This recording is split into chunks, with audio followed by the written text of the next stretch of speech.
Yes, no, no. I'm sorry.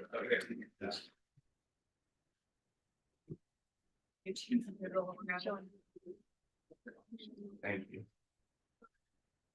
Sorry about that.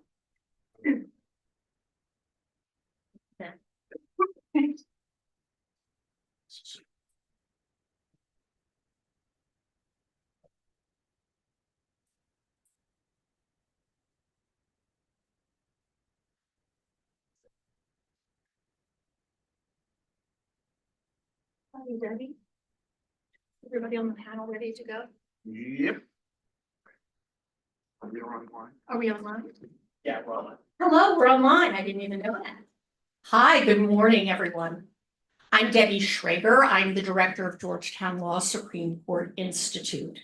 I'd like to welcome everyone in the room and also watching us virtually to our annual term preview. Founded in 1999, the Supreme Court Institute offers programming focused on the contemporary court, the centerpiece of which is our moot court program.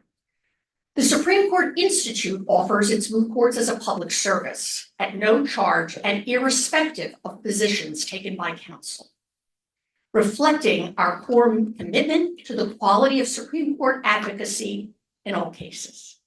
Last term, we hosted moot courts for every case argued at the court, and we look forward to assisting many advocates in the October term 2024. This week marks the 25th anniversary of the Supreme Court Institute's first moot court. It is also the Institute's 25th press event held at the start of a new term. I'll note that it's a full circle moment for one of our panelists, David Cole, who was on that very first panel and is with us again today. He was just 18 at the time. I'd like to remind everyone that this discussion is being streamed live on the law school's YouTube channel, and a recording will later be available on the same URL. I would also like to thank the law school's communications office for co-sponsoring this event, and particularly Director of Media Relations, Mary Leninger. We are also grateful to the special events and AV teams who helped make this event possible. The moderator for today's discussion is the Supreme Court Institute's Executive Director, Professor Irv Gorenstein. Before joining SCI, Professor Gorenstein served as both an assistant and counselor to the Solicitor General of the United States. During that time, he argued 38 cases before the Supreme Court. And Irv also has an anniversary today. It's his 15th year moderating the Supreme Court Institute's term preview. Thank you. I would have never known that. So once again, welcome to the Supreme Court Institute's annual Supreme Court press preview. We have an incredibly distinguished panel here today to discuss both the trends we've seen from last term, as well as some of the leading cases from the coming term. Because you should already know our panel members well, I will give the briefest of introductions. We have David Cole from Georgetown Law and still the ACLU. Still the ACLU. Deepak Gupta from Gupta Wessler, Aaron Murphy from Clement and Murphy, and Ramon Martinez from Latham and Watkins. Our format is that one of us will present a topic or a case, and then others on the panel are invited to weigh in. Then when that discussion is complete, the press is invited to ask any questions they have on that particular topic or case. I'm going to introduce the discussion about last term. David will introduce U.S. versus Skermetti on transgender medical care. Deepak will introduce Garland versus Vanderstock on ghost guns. Aaron will introduce Free Speech Coalition versus Paxton on adults' First Amendment right to view material that's harmful to minors. And Ramon will introduce the consumers' research cases, primarily on the delegation doctrine, but also if there's time on the president's removal power. With that, let me begin the discussion of last term. Depending on your point of view, last term was either the term that the court saved the presidency or the term that the court let the most dangerous man in the history of American politics off the hook.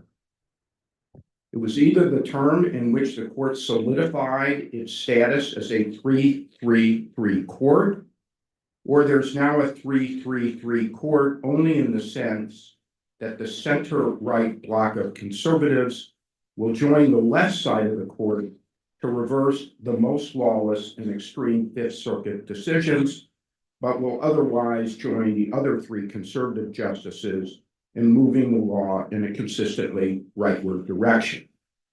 It was either the term that the court made modest but important moves to rein in the excesses of the administrative state, or a term in which the court put itself on a glide path to hollowing out administrative agencies and neutering their ability to protect the public from those who endanger it.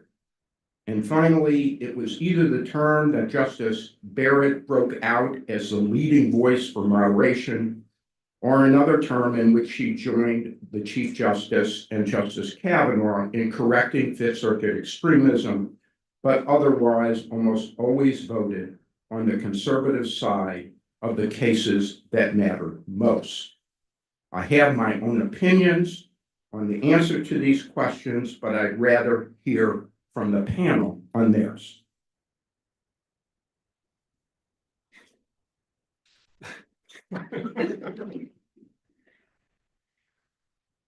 Well, I can start on the first thing that Herb said about the presidency. I mean, I think we had a collection of Trump cases, most notably Trump versus United States, and I think most constitutional scholars agree that the case signals a seismic shift in our understanding of executive power. That, as one scholar said, it hardwires the imperial presidency into our constitutional framework. The majority's reasoning amounts to a presumption of, that official acts have immunity, which opens the door to potentially grave abuses of power by future presidents. And it, if you think about the hypotheticals that were bandied about that are in Justice Sotomayor's opinion about a president can now order the assassination of a political rival or organize a military coup to hold on to power, which is a lot less of a fanciful hypothetical that it might have seen 5 years ago and face no criminal consequences. And I think what was particularly striking about this decision is how unnecessary it was. The court could have issued a narrower ruling that was tied to the specific allegations against Trump. And I think, by the way, the same criticism could be levied against the DC Circuit, which is what perhaps prompted the court to get into the fray in the first place. But they chose to write what Justice Gorsuch called a rule for the ages. And this approach of deciding much more than is necessary to resolve the case at hand, I think, has become a hallmark of the court. It was a hallmark of these Trump cases when it is advancing conservative priorities. And I think you can see the same thing in the Trump versus Anderson case, where perhaps the decision to reject Colorado's disqualification of Trump was not surprising, perhaps predictable, but the majority went far further, effectively foreclosing any state level enforcement of a constitutional provision absent federal legislation. And so, well, I'll stop there and see if others give a counterpoint to that. Looking over here. I mean, I think on the Trump cases, one thing that was interesting to me was, although there was discussion at the oral argument about the rule for the ages idea, I actually think the decision doesn't really provide a rule for the ages. And part of what's a little bit frustrating about trying to think through it is it seems vague or ambiguous on, or leaves open sort of pretty fundamental questions on a number of points. The court sort of splits up presidential conduct into 3 different categories. There's sort of core, exclusive, preclusive presidential power. There's unofficial acts by someone who happens to be president. And then there's like this middle category where the president has authority, but it's not exclusive or preclusive. And the court leaves open for that middle category whether there's absolute immunity or presumptive immunity, which I think is a pretty fundamental big question, because that's the kind of category in which a fair amount of the alleged conduct may fall. And it seems like it's now left to the district court on remand to actually not just, slot the allegations in the indictment into one of the three categories, but also to figure out what the legal rule governing the middle category is. So I thought that was a little bit surprising. I also think there's ambiguity as to the scope of the immunity, especially in that for conduct in that middle category.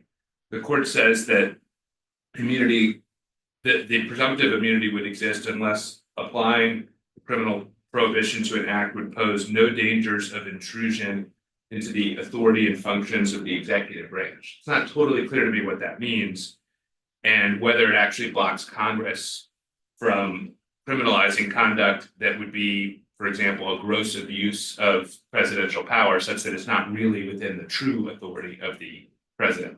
And so I just don't know. And I agree with Deepak that one of the things that did surprise me about the opinion was there were a lot of these colorful hypotheticals that played such an important role in the oral argument in the case. And the court decided not to engage with the hypotheticals in a way that I think, not unfairly leaves the court open to the question of like, well, were they saying that the hypotheticals would come out in favor of the president?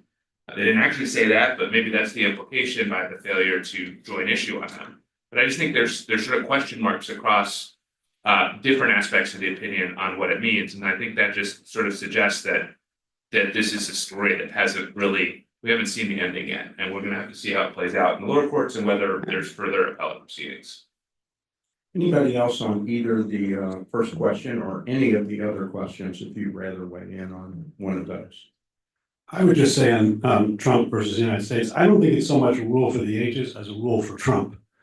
I think, if you look back on our history, we haven't had a lot of presidents who engaged in criminal conduct while in office.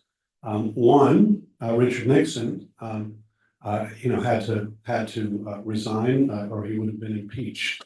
So the checks, worked with respect to him. The other, Donald Trump, did not resign, was nearly impeached, but argued you don't need to impeach me because you can prosecute me afterwards. And then argued when we did seek to prosecute him afterwards, you can't prosecute me afterwards. But so I think the decision is deeply disturbing. It's deeply disturbing that it divided along partisan lines, that they gave this president largely a free pass. But I doubt that it's going to have major implications for the ages, because I think there are a lot of other checks in our constitutional system and our civil society, which and basic morality, which lead most presidents not to engage in criminal conduct. I think it really was a rule for Trump, and it's deeply unfortunate that it divided in the way that it did and came out the way. So I do want to comment on something else, but I feel compelled to say something about this at this point. Do first this one and then move on to the other. There's pieces of what everybody said that I agree and disagree with. I don't think this is a rule for Trump. I think both of these cases are about a rule for the court. I think the court in both of these cases does not want to be in the business of resolving cases about Trump left and right. I think that's, to me, the best explanation why they went a little further than they needed to in Anderson. They didn't want to have, and now we're going to have to do this all over again in a few more months when someone comes up with a different way to try to bring all of this back to us.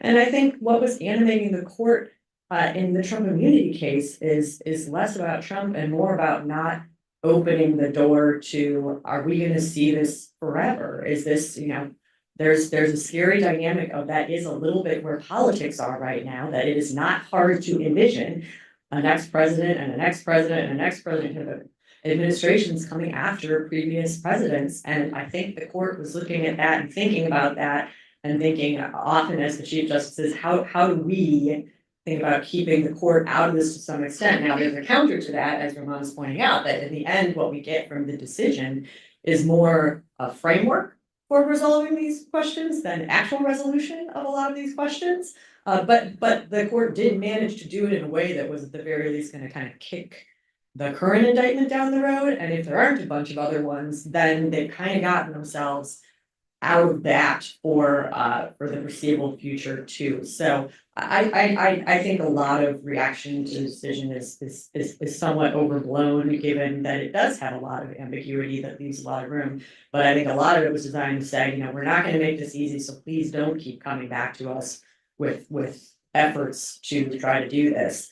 The one other thing I did want to comment on is, you know, I'll kind of do a twofer on the brief report and Justice Barrett a little bit, because I think Justice Barrett's been really, really interesting to watch over the past term. In part because she seems to actually like do a lot of her thinking out loud, through her questions, through her opinions. So you're getting this insight into her process, and she seems to still be working through a lot of things in less of a way where some justices are sharing with you how they already think. You sort of get real insight into kind of how she's working through cases and issues. And my best takeaway at this point is, I think a lot of people have it's kind of, is she fully conservative or is she actually like going to be a moderate? And I don't think it's necessarily either of those things. What I see is, whereas I think of the Chief Justice and Justice Kavanaugh as driven by kind of an incrementalism that's about kind of how quickly the court moves, the public understanding what the court's doing, all of that. To me, I think she's just a cautious justice jurisprudentially. And what I feel like I'm getting across her cases is she's cautious about accepting a principle, especially a bigger constitutional principle, if she doesn't know kind of the full end game of where it's going to take her. And I think that's what, you know, you kind of can see her thinking through.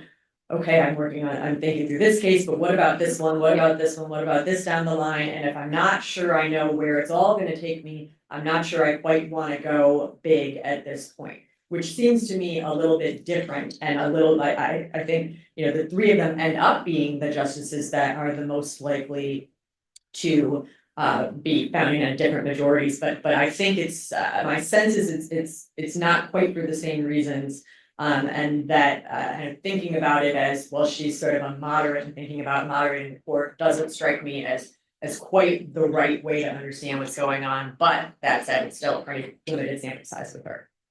So I agree with a lot of what Erin said, and I think I'm on record as saying I think that you know she is the most interesting justice right now. And you know I think it is a 6-3 conservative court, but what we're seeing is concurrence blocks that stake out slightly different rationales or limiting principles, and I see that. I think the most prominent example of that from the past term was Justice Barrett's opinion in the Rahimi case, where she writes separately to criticize the majority's heavy reliance on historical analogs, and I see her as just taking a more nuanced approach, that where she's trying to chart a middle ground between originalism and pragmatism, and I think 100% agree with what Erin said. She's concerned about accepting a principle when we don't know where it's going to take us, and latching on to a kind of, you know, historical method of interpretation that really isn't, in her view, workable or sensible.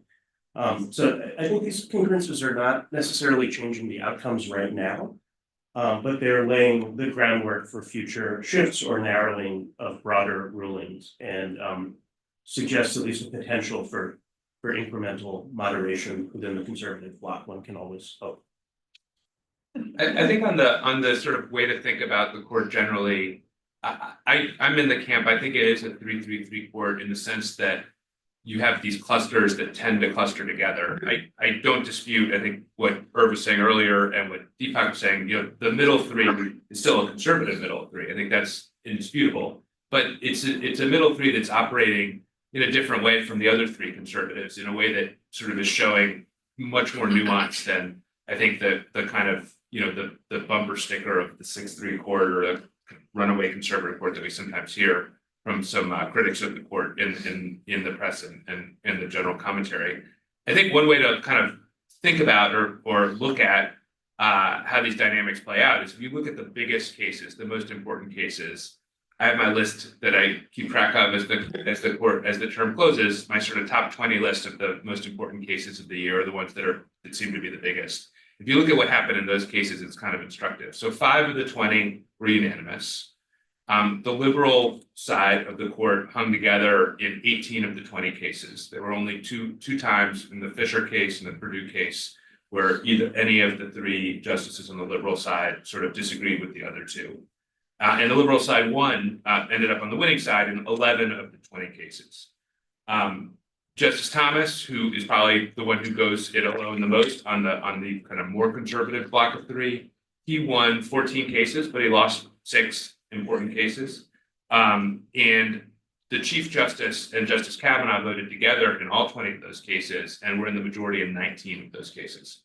So it seems like, Barrett was, I think, a little bit less predictable, a little bit more volatile this year than prior terms. But if you think of the sort of the center of the court, the group that's winning the most, at least in those bigger cases, it seemed to be the Chief and Justice Kavanaugh, with the liberal wing sort of getting a significant chunk of wins, and the more conservative side with Justice Thomas, Justice Gorsuch, Justice Alito, being very successful, but also losing a significant chunk of important cases, including cases about guns, abortion, social media, the CFPB, taxation. So things that are not just technical cases that no one really cares about, but things that are important cases. All that being said, with respect to maybe the two biggest cases, the sort of Trump set of cases and maybe the administrative law set of cases, I think that's where we saw more traditional breakdowns of the kind of 6 more conservative justices, with the 3 more liberal justices being in dissent. So I don't deny that that's an important dynamic too. And I would just say that, I have no doubt that this is a very conservative court, but there are limits on what a court can do. Precedent is a limit in most, if not all, obviously not all cases, e.g. Dobbs. Public legitimacy is another constraint. I think one way of understanding the court's backing off in both of the abortion cases this term was, they recognize that Dobbs has generated a great deal of criticism of the court as an institution. But I also think, just one data point that I'd like to point to in terms of the outcomes in the court are how the ACLU has fared in the Trump court. And, you might think 6-3 conservative court, 3 Trump justices. If the ACLU wins a case, that's, they should be happy. 1 case a year, they should be happy.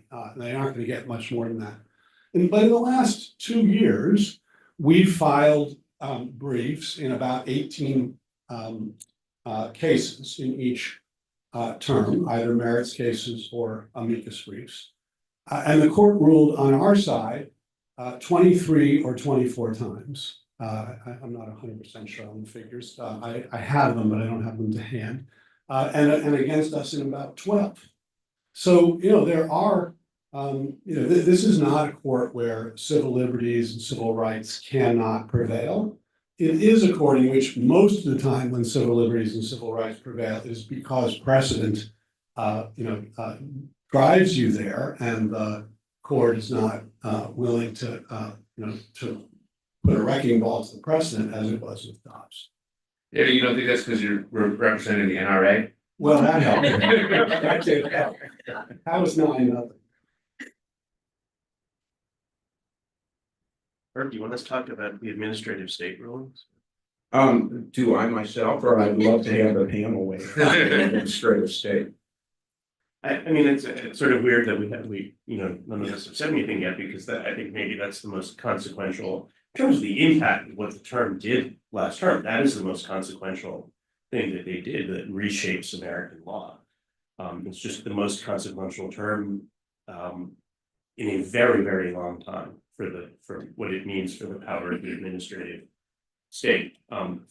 And I think I'm not going to sugarcoat this, but I think the court has arrogated vast power to itself to second guess and override executive branch policymaking. And it's done that in a series of cases. The Loper-Bright case overturning Chevron deference. I mean, if Chevron deference was effectively overruled in Supreme Court cases, or in the way the Supreme Court approached cases for most of the last decade, but it now means that in lower courts, what has been just a staple of litigation that promotes a lot of reliance on administrative interpretation of the law is there's open season on settled interpretations, and we're already seeing that in our litigation. And then the combination of low group right with cases like corner of post means even more sort of that the court has declared open season on settled regulations. And I think what we're also seeing is a shift to what you might call hyper textualism in these decisions, or reading the statutes that's so literal that it often seems to contradict legislative intent. Combined with this doctrine, the major questions doctrine, that really just says that the court can put a thumb on the scale when the question is big enough, when the court thinks that it's big enough. And the implications of all of these shifts is profound. Agencies are more likely to hesitate, more hesitant to issue regulations, knowing that they face a skeptical judiciary. And part of my job is litigating cases in the Supreme Court and appellate courts, but I also do a lot of work with the agencies on issues like consumer protection, financial regulation, environmental regulation, and I speak a lot with the people who are in the government who are trying to shape policy and are thinking about, well, if we do this, what is going to happen? We all know what's going to happen. There will be a challenge in a single judge district in Texas, maybe Louisiana, and the acceleration of things that are sort of just conservative talking points or critiques of policy, the process by which that becomes a legal theory and then becomes something that can be turned into law is just much faster than it was in the days of, for example, when the challenge to the Affordable Care Act, the first challenges were being shaped. And so people within the administration now know that if they issue regulations, they will be challenged, those challenges will be successful. And then it's just a question of, do they end up on the shadow docket and what happens in the court? But it's sort of a foregone conclusion that a judge like Reed O'Connor is going to strike down the regulation. And that's a really significant shift. And I think about if I were teaching high school social studies, like how would I teach that? I think that would have to be something that should be part of the curriculum. So, go ahead.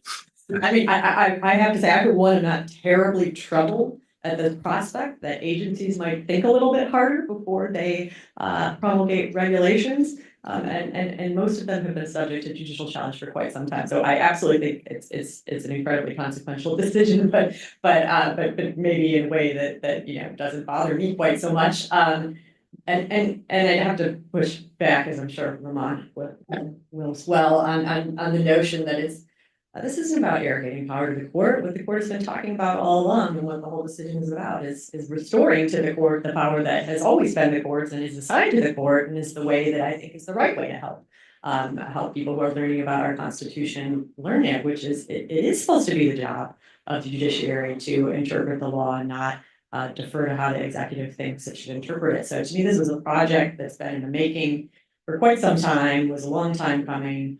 And is certainly a welcome one to those who think about this through the lens of worrying about administrative state overreach, which is, I think, how this court has been thinking about this for quite some time, long before, this wasn't to me the kind of case that was like, oh, now we have some folks pushing hard from the right who joined the court recently. This is where a good chunk of this court, the Roberts court, has been for a while. But to me, I do think it'll be interesting to watch.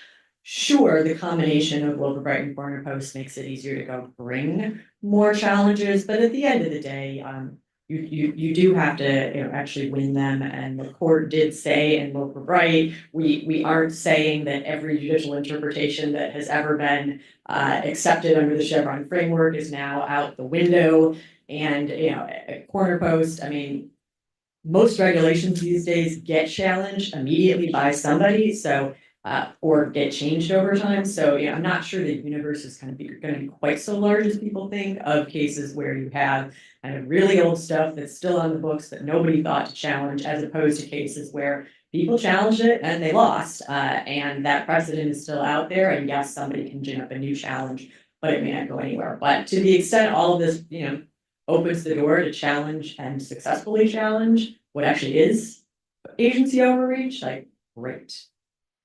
I will endorse all of Eric's comments as often is the case. I'll just say, you know, with respect to the Chevron decision, I think you know, the framing of it really matters, but like, you know, really what Aaron said is right, is that what the court was essentially saying is that this exception for how courts do their job, where the court has to put the thumb on the scale and on pure questions of law defer to the government in a way that it doesn't do in any other context, is, you know, that exception doesn't make sense. And instead, courts should do in agency cases what they do in every other case, which is decide these issues based on their own independent judgment and their best view of the law. I don't think that's a radical idea. I think that's an idea that comes out of our constitutional structure. It makes a lot of sense. I think on this, you know, Deepak expressed concern about taking away the president's ability to make policy, which is true. That does describe in part what a court is doing when the court enforces the law and says that the president has overstepped statutory authority that he has. But I don't think our constitutional structure is set up in a way where the way policy is supposed to be made is that a president should unilaterally be able to implement, for example, a major program costing billions and billions of dollars on, you know, revolutionizing the way that that power plants work, or for giving hundreds and hundreds of billions of dollars in student loans, just to take another example from the docket, or even in a smaller case, to be able to impose what's a de facto 20% tax on commercial fishermen in New England without any statutory authority. And we started the discussion on Trump versus US by talking about the dangers of unchecked presidential power. I think Irv referred to someone, or said someone might refer to someone as the most lawless person in American history. If you're worried about lawless presidents, I think that you should be happy about the Wilbur Bright decision, which restores an important check on executive branch lawlessness. And hopefully that's how it'll play out going forward. Anyone else on any of the topics on the opening that we opened the discussion with? And if not, any press questions on any of those topics? Been more lively than I thought it would be. Totally, gotta keep it interesting. Hi, Greg Storr with Bloomberg. Isn't really one of those topics, but I was surprised it wasn't, which is about the Chief Justice and his leadership. And I'm just really interested in the panel's thoughts on kind of where he is now, particularly with regard to the point that Deepak was stressing about. He said that this is a court that decides more than it needs to, and that at least at one point was kind of a hallmark of, or a mantra of, John Roberts, and it didn't seem like that was the John Roberts we had this term. And so I'm wondering, is this a matter of these cases and how he felt about these particular cases, or is the chief kind of in a different place because he's decided he doesn't want to be on an island like he was in Dobbs and wants to be kind of more a leader of at least one part of the court?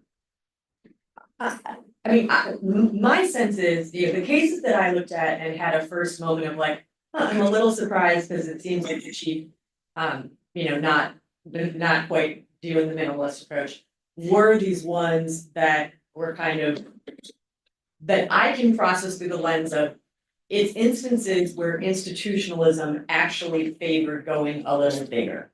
And particularly, you know, I think that is perhaps how he has thought about the Trump cases in particular, as thinking about it as, you know, if this is an instance where going a little bigger actually helps keep us a little more out of this. And which you think, if you think back, I mean, that's something you can kind of see as a trend across like one of the Chief Justice's big issues where he's always been across cases in a very good place is like the partisan gerrymandering cases. And I think that's in large part driven by who has to resolve those cases. It's a terrible business for the court that makes the court look political.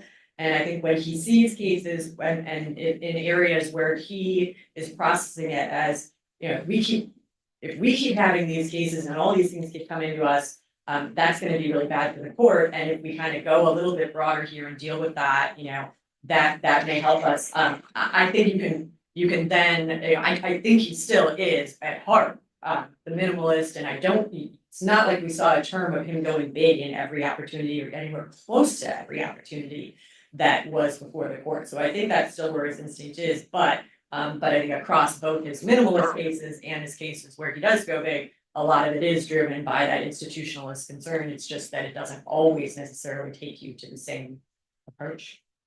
So the, the chief once, famously said, if it is not necessary to decide, it is necessary not to decide, right?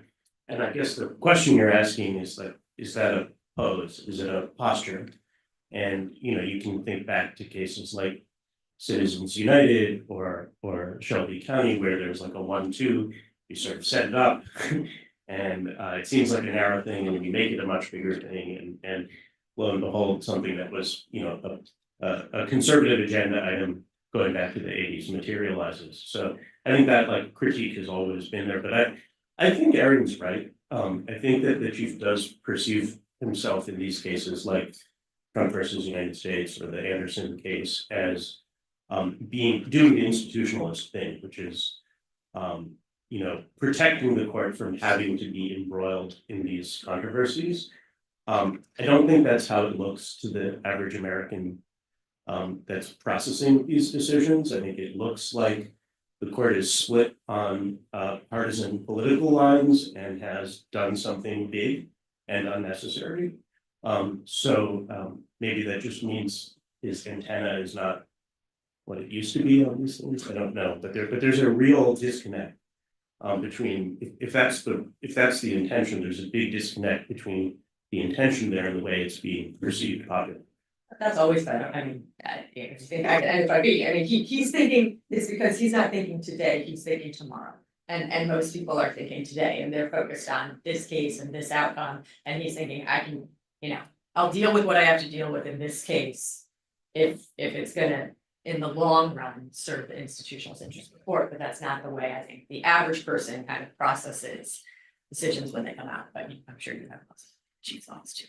David, I don't know if you want to jump in first. No, I was just gonna say, I think now his mantra would be, it's not necessary to decide. It's necessary not to decide it unless I decide that it's in the institutional interest to decide. I mean, I think I agree with a lot of the comments that have been made. I think one thing to keep in mind that I don't think it's just protecting the court or the court's role. I think that, and I think reasonable people can debate a lot of aspects of the various Trump cases, but on both the immunity decision and the Colorado decision, I think there's an argument that what the majority was doing was in part intended to protect the longer term sort of structural interests of whether it's constitutional interest or just like an interest in avoiding chaos. In Colorado, one defense of the court's ruling could be that the court wanted to essentially say that legislation was required to implement the disqualification ban, in part because if they had said something much more limited, it would have left open the possibility that if former President Trump were to win in November, you would then have a significant chaos and litigation and everything happening with people trying to enforce that ban in random litigation occurring after the election. And so one defense of what the court did there might be that it was beneficial, some might say on the court, might say necessary to decide more in order to protect the country from that kind of disagreement, especially when, this question, it's not like the question came out of nowhere. The question was in the case, the issue of how to think about self-execution, all that was in the case already.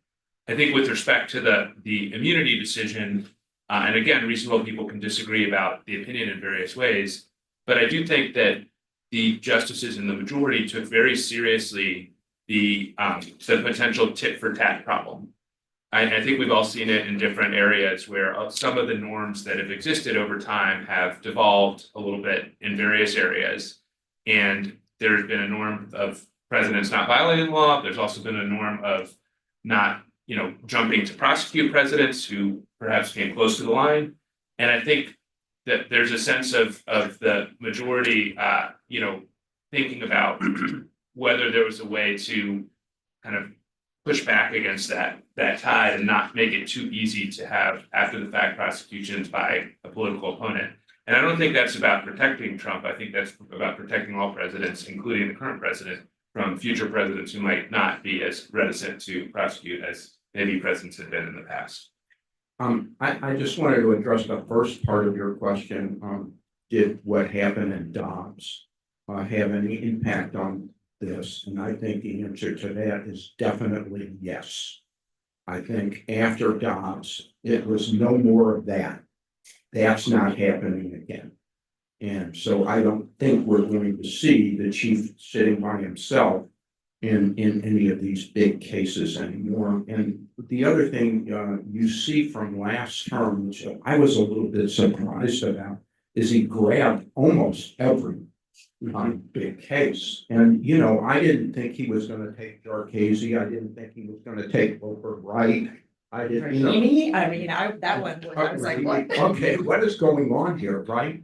And so I think the reaction to Dobbs is, instead of sitting on the outside trying to influence what everybody else is doing with the case and being unsuccessful, I'll hop on board and take the opinion myself, and that way I can exert maximum influence over what the opinion says. And that's why I do think that you see him taking so many more decisions. That, and the fact that if you look at the biggest problem the court has had when the chief assigns out a big case, it's Bruin. And I think he said no more of that. And that's why he took Rahimi, is because Bruin was a disaster. And he knows it. And he's trying to work his way back to some sensible resolution that's going to give the courts something to work with over time. Now, Rahimi doesn't do much because he was trying to cobble together, you know, a court that would stay on with everything. And it was an easy case to get everybody on board except for Justice Thomas. So, but I do think in the future, we're going to see him taking control of the big cases so that he can exert maximum influence.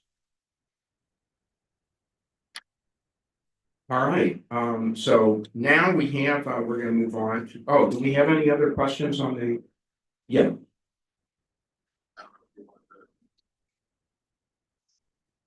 I just wanted to ask, given sort of a rather active emergency docket this summer, do you think that the court has influenced the sort of emergence of the emergency docket use recently, or is this just sort of a fluke of, you know, certain rulemakings coming out that are particularly unpopular or subject to a lot of challenges, things like that? I mean, I'm actually interested to see, I think there's a little bit of a dynamic last year, and I'm particularly thinking about like, well, that, you know, the court has had this project of kind of reacting to it seems like they've reacted to the criticism about the emergency docket by taking these cases up and putting them on the docket. And I feel like they've now realized like, oh, maybe there's a reason we don't always just reach out and take a case before the lower courts have even decided it. So we sort of try to fix one problem and create another one in the process. And so I'm not sure, you know, if where that experience is going to leave them, if they're going to kind of keep trying to take all these cases out, if they're gonna try to just kind of put them back a little bit, like, yeah, it is a bit of a shadow, but we'll deal with the shadow.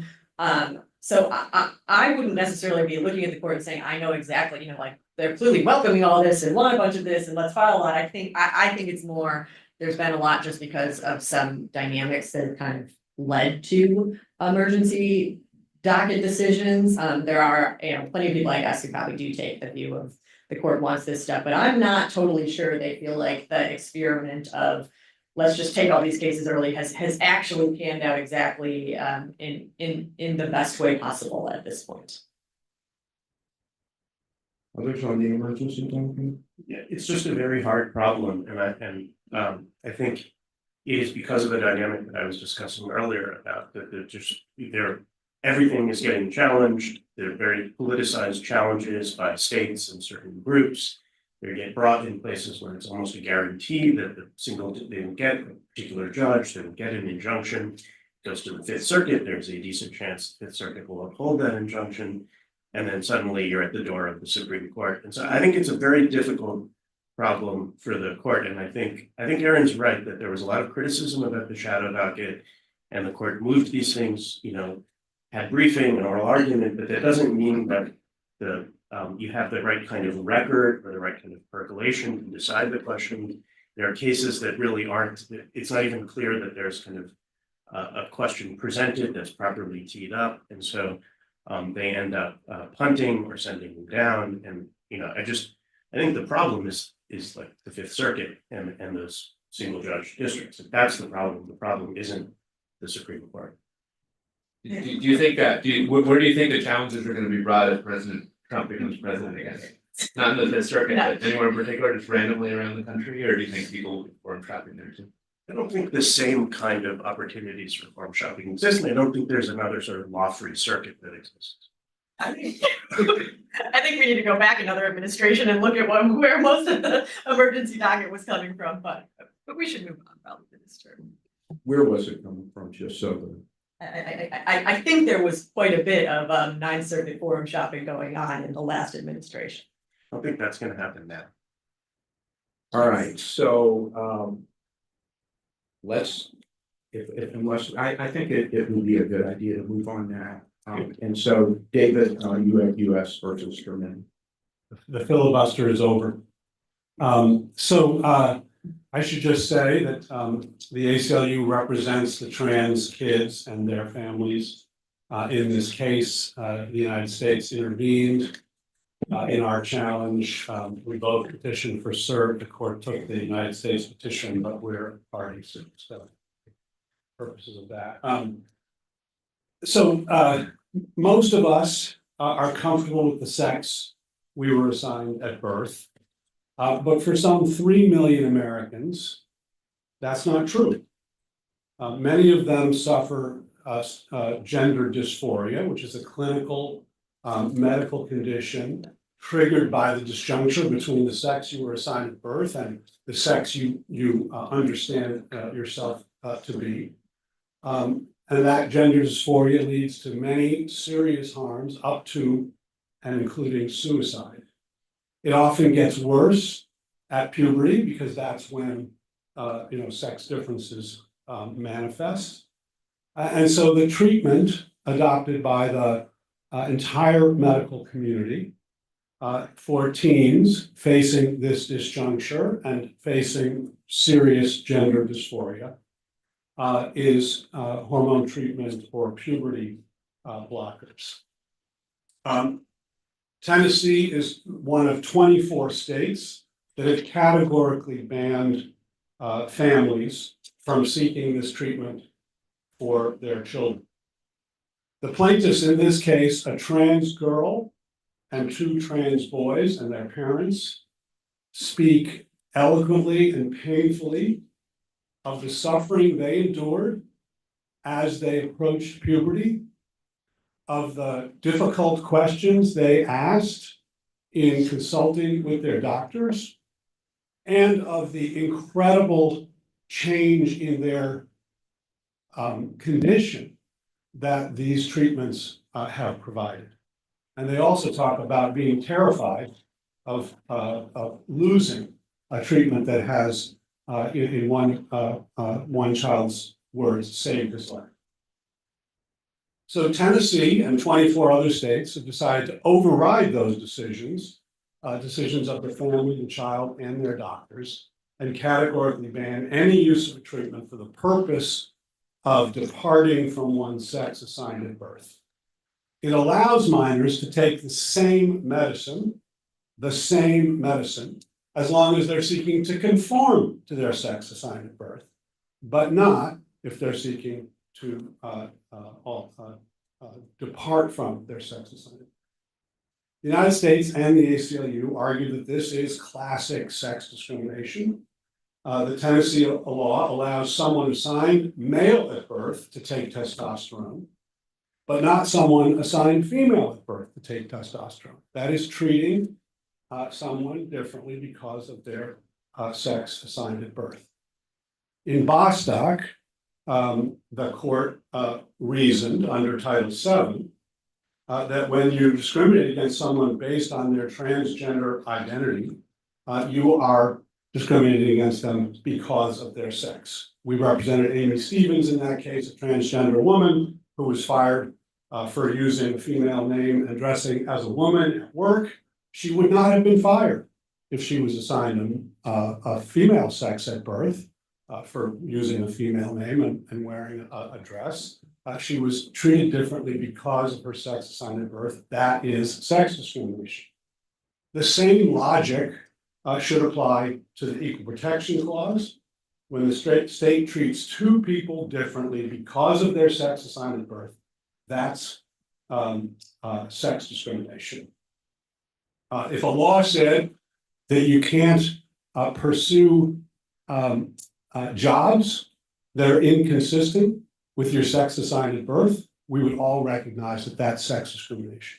If a law says that you can't dress in ways that are not consistent with the generalizations associated with your sex assigned at birth, we would all recognize that that's sex discrimination.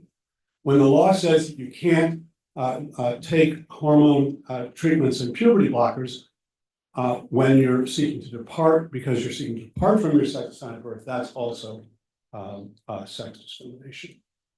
Moreover, the Tennessee law on its face says that its interest is in, quote, encouraging minors to appreciate their sex, quote, parentheses, assigned at birth, and to prohibit treatments that might encourage minors to become disdainful of their sex.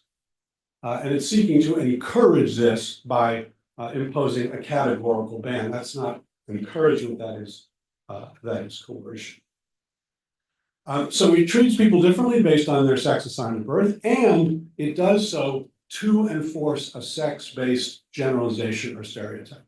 As I said, it is true that most people will live their lives with the same gender identity as their sex assigned at birth, but that's a generalization.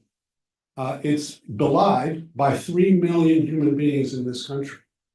And what the court has said time and time again in the sex discrimination context is that the state cannot impose sex-based generalizations on those individuals who seek to act differently, who seek to a different point of view in terms of their freedom. Now, the Sixth Circuit said this is not sex discrimination because it's benign, because it's based on physical differences, and therefore applied only the deferential rational basis review that is applied to economic regulation and virtually never invalidates anything the government does. But almost all sex discrimination was justified as benign. That was Ruth Bader Ginsburg's, critical success, was getting the court to see that discrimination that is justified as benign is often based on stereotypes and therefore needs to be subjected to heightened scrutiny. And it was also often based on physical differences. Women were said to need protection because they are more vulnerable, more emotional, and the like, and therefore they can't work as long as men, they can't be bartenders, they can't be lawyers, because they're just physically different. So the whole point of heightened scrutiny is to subject those kinds of stereotyped assumptions about differences, those kinds of assertions of benign interest, to the kind of inquiry that says, are you in fact furthering an important interest? Are you doing it in a way that is closely tied? And this case really asked whether that standard should apply to this regulation. I think if the court says yes, it will most likely send it back to the Sixth Circuit to apply that standard, because the Sixth Circuit applied the wrong standard. The Sixth Circuit also argues that this is not sex discrimination because it's predicated on a form of medical treatment, not sex. But the very definition of the treatment here is a purpose in departing from a sex-based generalization or stereotype. And so it seems to me that when that is built into the definition of the conduct that the state is seeking to bar altogether, all the more reason that you should subject it to heightened scrutiny to make sure that it is in fact furthering an important purpose that justifies overriding the decisions of parents, their children, and their doctors. I'll stop there. Others? So we represent North Carolina in a related but slightly different context that raises a lot of the same issues, which is a pair of cases out of the Fourth Circuit earlier this year that held that it's an equal protection violation to not provide benefits coverage through your insurance plans, state insurance plans for gender affirming care. So with my disclosure of being on the other side of this, I of course have a little bit different perspective on it, but I think that to me, you know, what I think this really comes down to, and the like kind of the whole ballgame in the case is the debate about whether there actually is discrimination on the basis of sex here, whether you're actually treating people of different sexes differently. And the principal argument that's been made by the courts that have come out the other way is to say that's really not right. It's really not the same thing to say, well, providing testosterone to, you know, to a biological boy and biological girl is the same thing because testosterone is involved. It's not. It's a different treatment that has different risks. And this becomes even more obvious when you get to some of the cases that involve surgical interventions. I mean, it's just a different thing to alter and provide different genitalia on somebody versus provide surgery on genitalia that presently exists. And those may be kind of coded or referred to by the same name, but as a real world practical matter, they are totally different types of surgeries and treatments and different risks. And so what the states say is, you know, this isn't about the nature of kind of the patient in the sense of, well, we won't allow you to have this because you're a particular sex or you identify a particular way. It is about the nature of the it's a ban across the board of, you know, whether it's surgical interventions or particular drugs for the purpose of altering somebody's biological sex, and that applies regardless of what your biological sex is. If there are instances when biological boys and biological girls can get testosterone treatment, but it depends on what you are getting it for. Same with puberty blockers, same with a lot of these things. And so I think what from the way the court's going to process this and the way that most of the lower courts have processed this is not, I mean, that the whole question of whether it's benign, all of that comes in, you know, that's sort of secondary. The first question is, in order for this to be a case where we have heightened scrutiny, we need to have, there needs to be sex discrimination. And there is a precedent in the court back in some earlier cases, in particular, a case that dealt with pregnancy insurance coverage, where the court said, look, if it's actually animated by the nature of the medical treatment, the fact that that has a particularly, you know, kind of a disparate impact on members of a particular sex doesn't in and of itself show that there is sex discrimination. So I think that's really where you will see most of the action in this case as it goes to the court. And where most of the action as these cases have developed has really moved in a lot of the lower court opinions over the past kind of year or two as more courts have dealt with these issues. So I don't think you could get a better description on either side, both sides of this issue than you just got, but other people weigh in. I mean, this is obviously the blockbuster case of the term in a term that seems otherwise to have been designed to be sleepy. If you think about some of the grants, particularly at the end of the last term.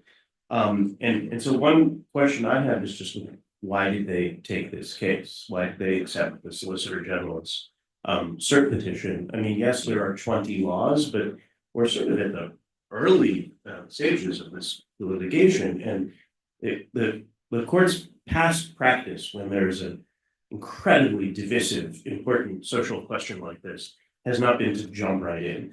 It has been to wait for the issue to percolate in the lower courts, and instead the court took this case that the Solicitor General filed. And so one question is why, and why did they do it in this way, where the equal protection clause is teed up, but there are some due process arguments that are not teed up, and I think those arguments are interesting and actually pit sort of conservative values against each other in interesting ways, and that is not going to be aired. So you know, it's a case of enormous significance that presents fundamental questions about the scope of state power to regulate medical care for minors, about the rights of parents to make medical decisions for their children, which you might think of as ordinarily or in different contexts a conservative value. And the level of scrutiny that courts should apply to laws that discriminate against transgender people in general, right? This is a major constitutional civil rights issue. And in some ways, maybe it's a referendum on the Bostock decision. At the time that Bostock was decided, there was a debate about, is this primarily a decision that is saying something about methodology, that's saying something about statutory interpretation, that's saying, we're committed textualists and we will take the text where reading it goes, even when it may surprise you and you might think it's different from our ideological priors. Or was it a decision that said something really significant about the rights of transgender people and that, that discrimination against them is discrimination on the basis of sex? I think there's no chance that the court is going to say that there's a new suspect class here, right? So the question is, are they going to apply strict scrutiny to these laws? Is there a way that there's a path through Bostock to a victory for the plaintiffs? I think that's difficult here, and so I wonder if the decision, you have to ask yourself who voted to grant this case, and I'm curious if people have theories, but is it the right block or the left block? Because you have to have some confidence that your side is going to prevail in an issue like this. And one theory is that it's the conservative bloc, and that doing it this way, in a way that doesn't present the due process theories, or is a way to prevail. But I don't have any confidence in that. I'm more raising it as a question. Anybody else? I have a question or two actually for David, just to, I'm kind of curious, what would happen if the administration flips from Democrat to Republican sort of in the middle of the case? Would the case go away, or does it kind of depend on the oral argument timing? As I understand it, That's a horrifying scenario. tell us what you really think, though. That was one question. And then the other question I had was, to what extent, because I think a lot of these debates about in this area, a lot that one of the hypotheticals that comes up a lot is the sex segregated bathrooms, sex segregated sports. How are the parties sort of treating that question? And are there ways to distinguish those questions, or are those wrapped up in the same questions about suspect classification and strict scrutiny? So I'm just kind of curious. Yeah, so on the first question, I suppose the case might go away if Trump wins. The issue will not go away. So the issue will ultimately need to be decided. There is a split in the circuits on this question, and it involves parents and their children's ability to get needed treatment for their kids. It needs to be resolved. You can't have a different rule. I don't think you can have a different rule in one state rather than another. On whether it's tied to the bathrooms and the sports cases. Yeah, I think yes, in terms of the equal protection analysis. Yeah, in terms of how the equal protection analysis plays out, that might be different, right? So intermediate scrutiny, as we know from the sex discrimination case law, is not fatal in fact.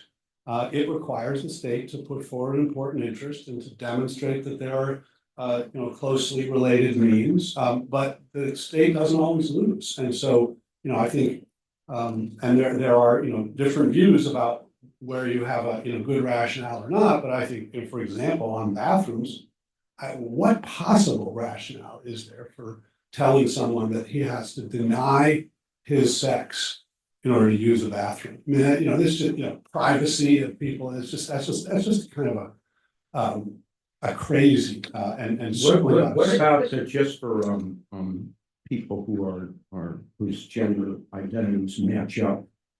Is it constitutional with their sex assigned at birth? So we have female bathrooms and put transgenders aside and let you do with them. But can you just assign females to the female? No, I think if you're going to divide, first of all, you can have gender neutral bathrooms, which many places now have, and the world has not fallen apart, and people have not been raped in those bathrooms, and all the kinds of horror images that the opposition puts forward.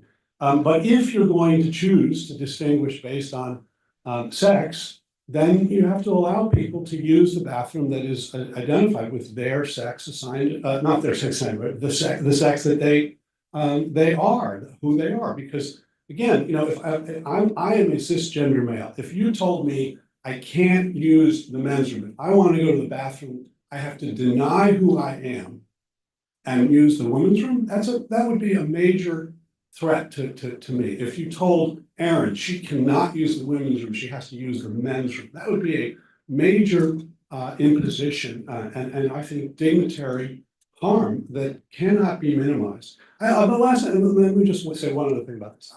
My view is that these cases, and this whole issue, we are at a point where the question will be, I think there's no question that in 25 years, if I'm doing this preview panel in 25 years again, that the court will have recognized that treating people differently because of their gender identity is sex discrimination and triggers intermediate. It just will happen. And the question now is whether this case will be like the Giesart versus Cleary or the Bradwell versus Illinois case in which the court says, no, actually, it's not discrimination to tell women they can't be bartenders. It's not discrimination to tell women they can't be members of the bar. It's not discrimination to tell women that they don't have to serve on juries because women are just different. And we now recognize that those decisions are deeply wrong, deeply flawed, and driven by traditional outmoded views of sex roles. That's exactly what's going on here. And the question is whether the court wants to write a decision that will be overturned, in the course of the next 10 years or 15 years, or whether it wants to recognize what is going on, which is sex discrimination.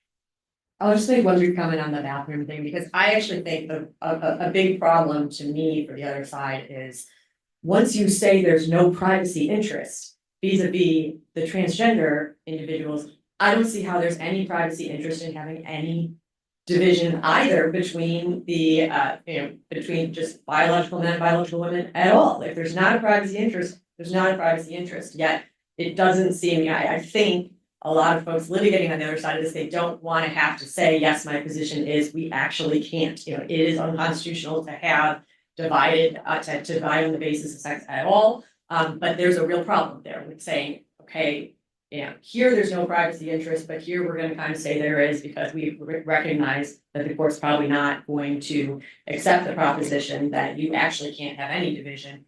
And I think that's just something that a lot of the lower courts that have decided these issues have not really confronted as a flaw in their reasoning. And I just don't think you would go there because, it doesn't harm me to have to use the men's room. So there's no violation. It doesn't harm Erin to have to use the women's room. Right. There's You there's also have to accept that if I have no choice in the matter, if I don't want to use a bathroom and I want privacy from not being with biological men, too bad for me. And I'm just not sure, I think and you have to accept that that's the consequence of the argument. What you are choosing between is whether to require someone to deny who they are in order to relieve themselves, yes. Where you are not requiring that, no. Okay, this is a fascinating debate. I was gonna interject that what I think is one of the hard questions for Erin is like, what happens to adults? Can the states categorically prohibit adult access to these medications? Yeah, no, I do think it's hard. And frankly, one of the interesting questions for me in the court reaching out and taking the case they took is, I think it might have been easier for them to start with a case like our case that's about the context of insurance coverage rather than categorical prohibitions. And I do think the minor dynamic will impact their thinking. Impact both sides thinking in obviously different ways. But So nobody else has a theory on why they took this? Circuit split, SQ petition, I Dan Cole's involved. Why would they? So the other thing is, yes, US petition is, I think, a definite factor, but also when the US is saying what's happening in these states is that people who are suicidal can't get treatment. I feel like it's pretty hard to deny certiorari to that kind of petition coming from the United States and saying that. You know, so. Questions from, yeah, Can you break down a little bit what the path through, oh, thank you. Can you break down what the path through Vostok might look like? And I'm curious about how Justice Gorsuch in particular will approach this case. So my view of Bostock is that it's the argument is based on the text, but all the text says is because of sex. The argument is actually based on logic.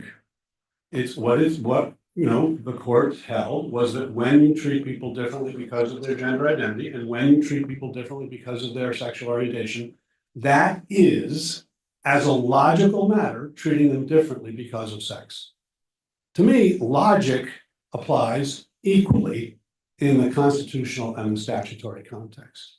That is, logic doesn't, something that is logical in the statutory context does not become illogical in the constitutional context. And the terms are different. The 14th Amendment says don't deny people equal protection of the law, but that has always been interpreted to prohibit discrimination based on a particular type of characteristic, including sex. So if it is discrimination based on sex under Title VII as a matter of logic, then it seems to me consistency requires the court to find that it's discrimination based on sex under the Equal Protection Clause. But beyond that, and in addition to that, I think you have the stereotype, argument here, which is this is entirely about enforcing a stereotype. And that is precisely what the court, created gender discrimination, equal protection jurisprudence to address. So in some sense, it's an even stronger case for a finding that it's sex discrimination.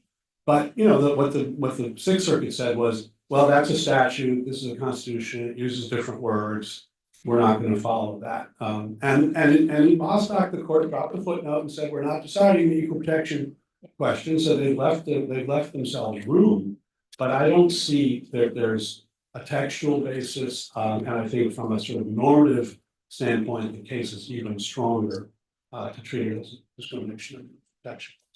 And I think from the other perspective, I think look at it and say, but some of this goes back to that fact we were having earlier about what it means to be on the basis of sex because of sex. I mean, for one, the law is a little bit different in the equal protection and the statutory context there. But that aside, you still have that threshold question. And in Bostock, I think the way that Justice Gorsuch processed it is, look, really, there's you can't dress this way solely because of your biological sex. Like that's the reason for it. And here, I think the argument on the other side is, no, this is about, it's not that you could, because you're a biological female, you can never have testosterone treatment. It's because of the nature of the particular types of treatment we're talking about. And it's a rule that applies across both sexes, that we're not going to allow surgical and certain type of hormonal intervention that's designed to alter your biological sex.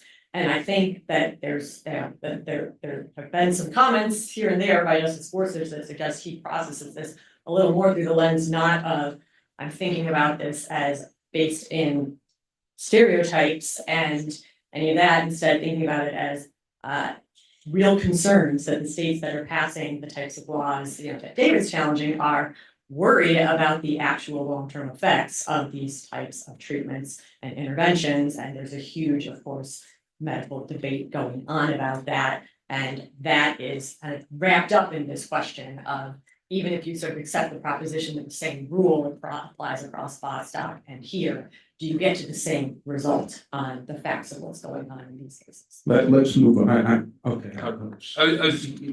Go ahead. 10 seconds. I think one thing that's important to keep in mind is the chief was also a vote in Bostock, but was not a vote for equal protection theory in favor of gay rights in Obergefell.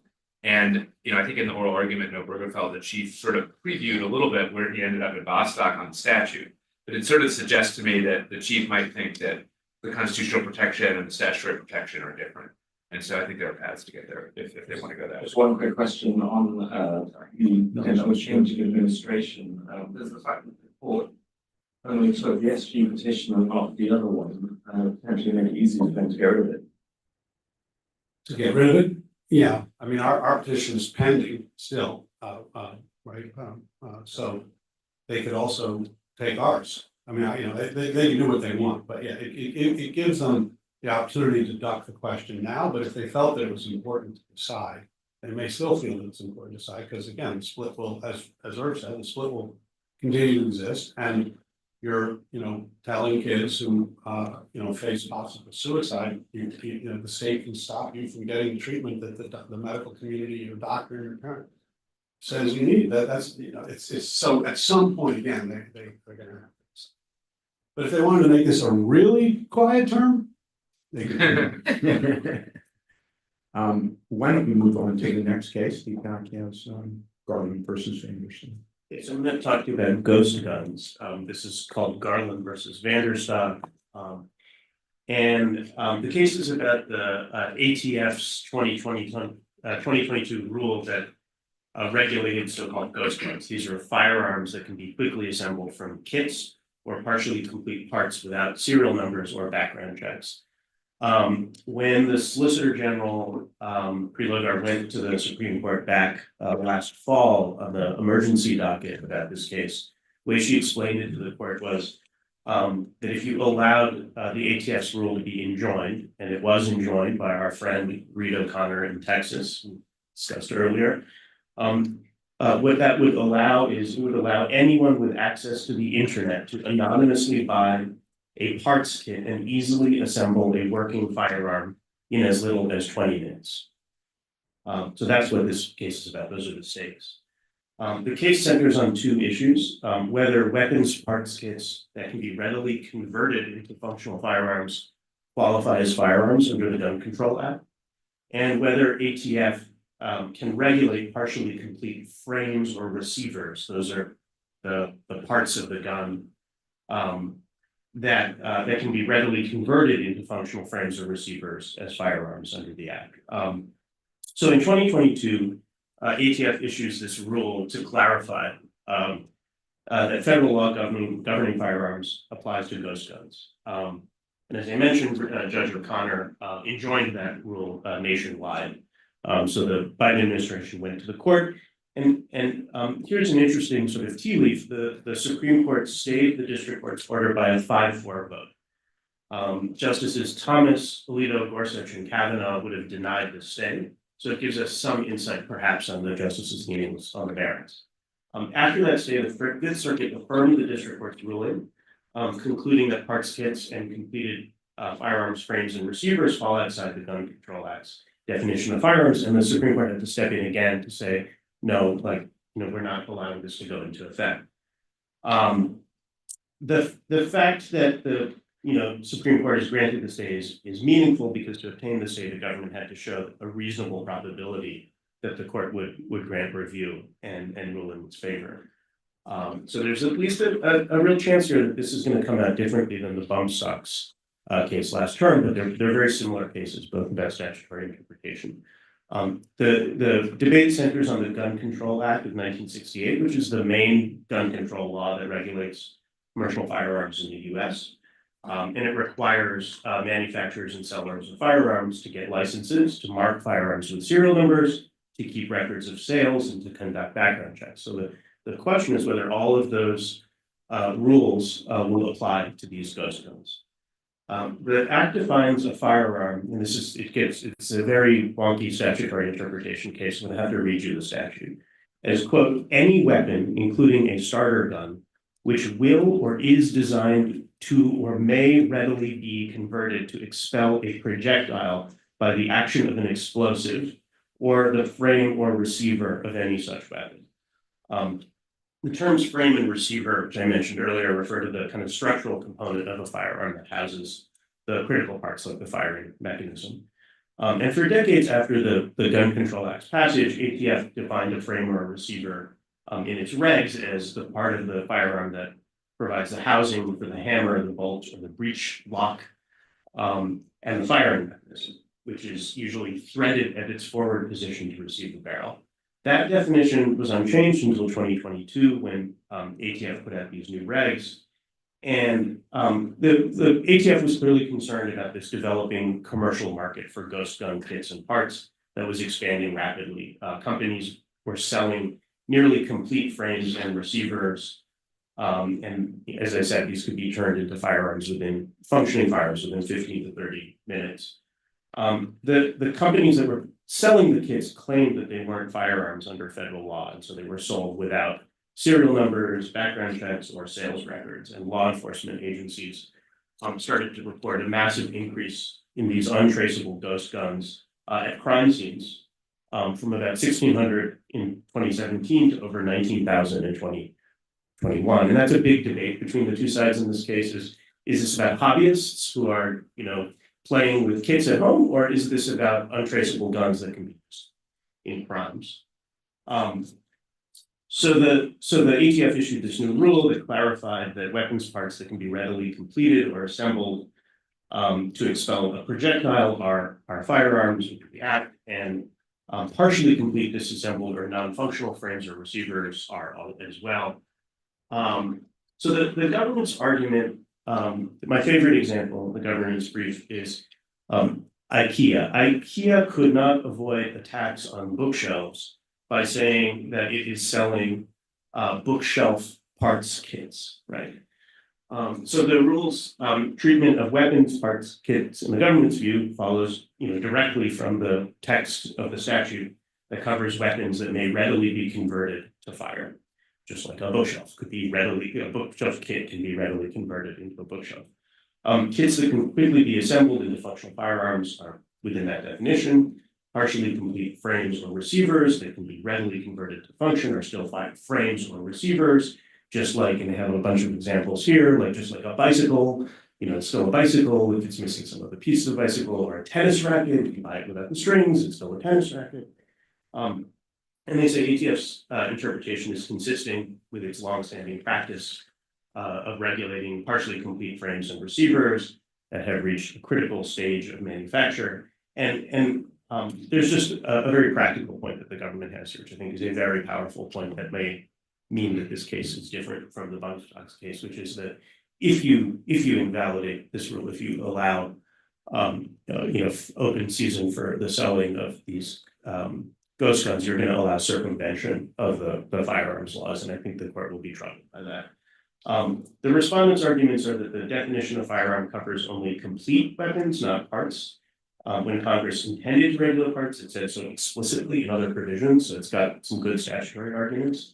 The term frame or receiver refers only to completed functional components. And they say the ATF rule departs from its past practice, and I think that the court will be sympathetic to this. They will see that perhaps they will see this as some administrative overreach by the ATF to solve a problem without clear authority in the statute. So the stakes are huge, because if the court upholds ATF's rule, it preserves the ability to regulate these ghost guns in parts. They can be serialized, there can be background checks, and law enforcement says that's critical. If the court strikes down the rule, it significantly limits federal regulation in this area, and there's a real risk that criminals will be able to order guns on the internet, and the entire gun control framework will not apply to them. So given the stay that was previously granted by the court, and the significant public safety issues at stake, I think this is a close call, but I'm going to just venture to predict that the decision will come out differently than the bump stock case, because of just the practical realities of what would happen otherwise. Could you just review the 5 that were with the government on this thing? Yeah, it's the dissenters are Thomas Alito Gorsuch, Kavanaugh, and so does that mean that the Chief and Barrett? Yeah. Okay. So other thoughts on this one? I mean, honestly, I last year, looking at the bump stock case, kind of, the question in my mind was, is the court gonna treat this like statutory interpretation agency overreach case, or is it gonna treat this like a gun case? And I think they treated it like a statutory interpretation agency overreach case, especially with Justice Alito writing separately and making clear, what he actually thought about the issue, as sort of from a perspective of what the law should be, but saying, look, this is what the statute says. And the dynamics here are just very similar. There really is. Obviously, I think so. We wrote an amicus brief supporting the challengers to the rule here. There's a strong textual argument here, and while the government has kind of the consequentialist arguments about, this will defeat the purpose of the statute, they made like the same arguments, and the court explicitly said last year in the bump stock case, we hear you, but we don't just pretend statutes don't say what they say because of concerns that they might not capture everything, and there's a solution when a statute doesn't address something directly. We go to Congress, and here, there are some arguments to be made about this. It may be better for Congress to think about the right way to approach the issue. There obviously is an issue to think about in regulating the ghost gun dynamic. States have been regulating it, and is this where the court will look at it and see it as, is the agency trying to do something that's just not what they've been given the power to do, or are they going to be very swayed by kind of the more policy-oriented arguments that the government will make about creating loopholes. So that's what I'll be keeping an eye out for. Anybody else on this one? I just wanted to pose to Aaron the possible grounds that they could reach different conclusions on and what you think of them. And so, does the government have a better textual argument than it had in Bumstock, where I thought this sort of, when you read the statute, your first thought was, are you kidding me, for the government? And this one, at least on, not on the frame of the receiver, but on parts, sort of reads into the statute a little better, like it seemed to me. Whether that would make a difference, I don't know. And then the perceived severity of the gap that would be left. I mean, how many people are talking about who are going to buy these bump stock things, and as compared to how many people are going to be buying these parts kits. So does either one of those strike you as something that could move any, the chief and or Barrett and or both? So I think the textual holds, the whole textual context here is more complicated. Because it really, like, a lot of the arguments kind of come from, it's hard to go through it all because it's sort of reading this in light of that and how this informs that, and well, they didn't say it here and they did say it there. So it's all more, just textually as a pure statutory interpretation that are just a more complex case. And that always just gives you a little better shot no matter which side you're on, when it's not just kind of like, yeah, we're reading these couple of words in a very odd way that seems and is also inconsistent with the way we read it forever and ever.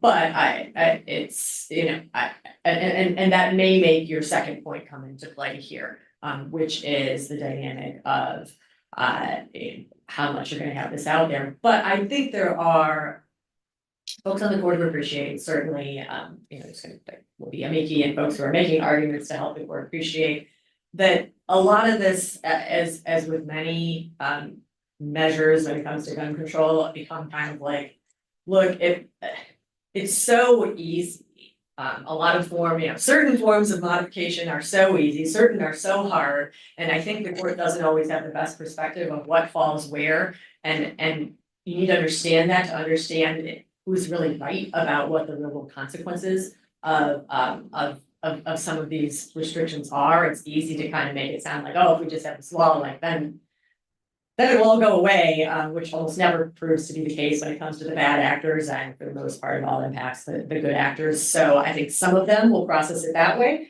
but for the ones who matter in the middle, like bump stocks were kind of going by the wayside with or without a decision about it, whereas this is an issue where there have been active efforts to figure out kind of the right way to regulate the concern that, of course, nobody ever wants the guns to be getting in the hands of the bad guys, and certainly not in a way where they also can't be traced. All right, let's have questions on bump stocks. I'm sorry, go Skills. Hi, Lydia Wheeler with Bloomberg Law. I noticed that one of the briefs that was filed was actually from parents who lost children in a school shooting that involved a ghost gun. And I'm wondering, like, how persuasive do you think that brief is going to be for the justices? And is this kind of like a new tactic for amici to be filing these kind of like personal accounts? Just curious what your thoughts are on that. Anyone on that kind of an amicus brief I in don't general? think it's new. I don't think it's new to have amicus briefs like that. I think that, people have been doing it for a while, and I think, yeah, I don't know. I haven't read that particular brief, but I think I do think if, part of the debate is this is just a hypothetical construct, or is it a real fact that that these guns are going to be used by criminals and not just hobbyists?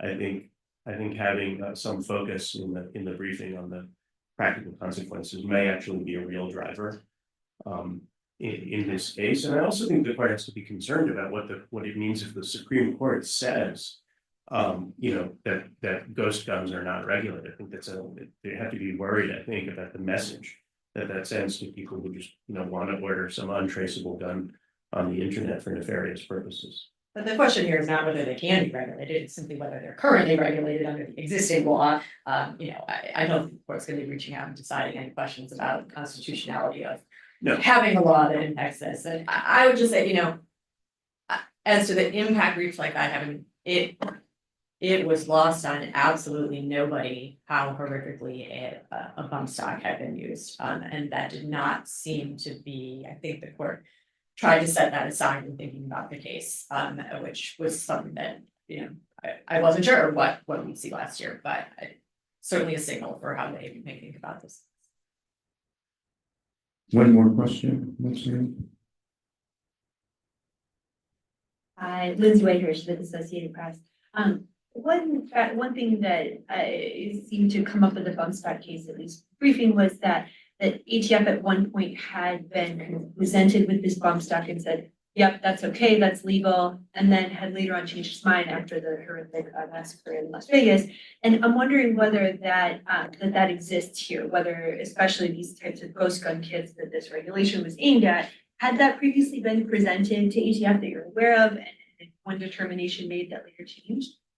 Yeah, I think that's a significant difference between the two cases, is that you don't have the agency completely doing an about face, right? There's some about facing here. It's not like. But you have a different perspective. It was much more. The arguments about the government's trying to muddy the water here. It's there was an undeniable, blatant, aggressive about face when it came to bump stocks. Yes. I think here because the reality is, the regulated industry, I do a lot of work with the industry and they just want to know the rules. And so they've been wanting to know the rules, and they were under the understanding for quite some time that this was not, they're gonna do what they're supposed to do. And this is not covered. That was the understanding, at least to significant parts of this. So there is some of that dynamic here as well of the agency and changing positions. And the government would kind of say in response to, oh, we didn't fully appreciate, as things became more on the rise, we took a little bit different look. But that's why I do think the court could process this still through the lens of, agency overreach, and Congress, this is your job. Yeah, both sides think this is an important thing to win on, because they both spend some time, the government, trying to persuade the court that this is consistent with what we've always done, and the other trying to persuade the court that this is completely inconsistent with what the government has done before. And I do think this factor does play a significant role in the Supreme Court's thinking in this area.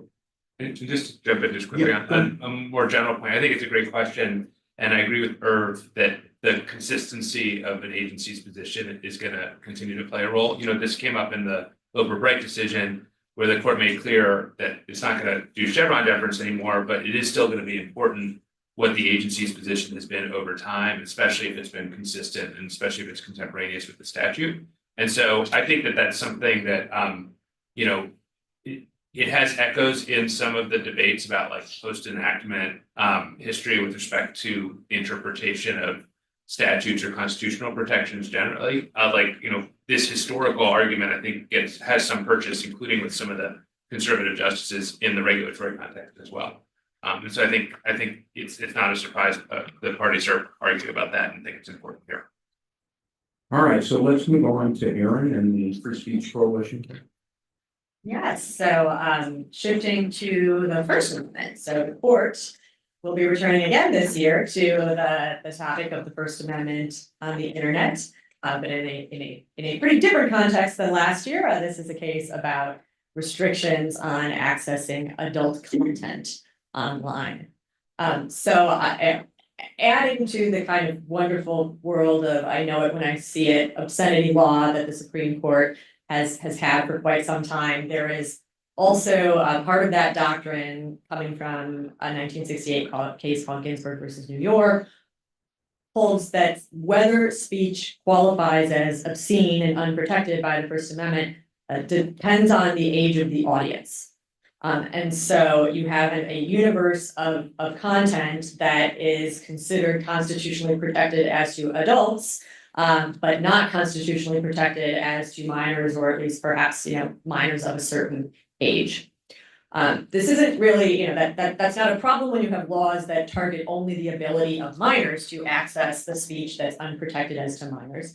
In those types of laws, the court typically just looks at them through rational basis scrutiny and says, there's not protected speech vis-a-vis the minors.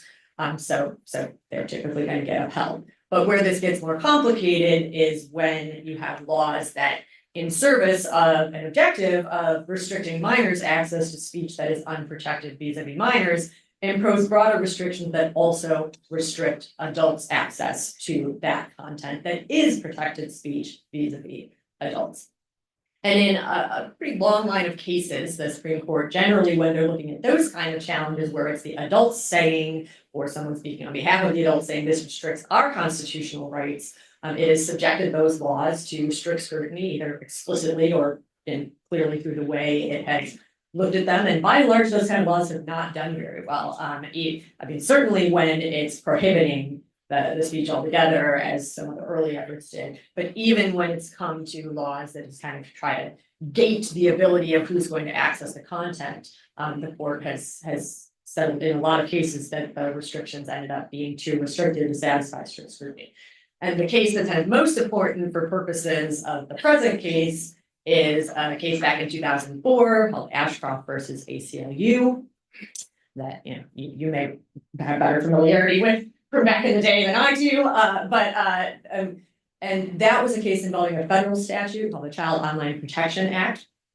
And that was a statute that basically said you can't, made it illegal to distribute the content that was harmful to minors online, subject to essentially an affirmative defense of if the site used age verification or something similar to try to restrict those who access the content, to restrict its access to adults. And the Supreme Court looked at that law and said in a preliminary injunction posture that it was likely unconstitutional under the First Amendment, applying strict scrutiny. And principal reasoning was that there's less restrictive means available. You could have things like content blocking, filtering at like the back end that are used only on when children actually have access to a particular device, as opposed to putting restrictions at the front end that interfere with everybody's ability to access the content.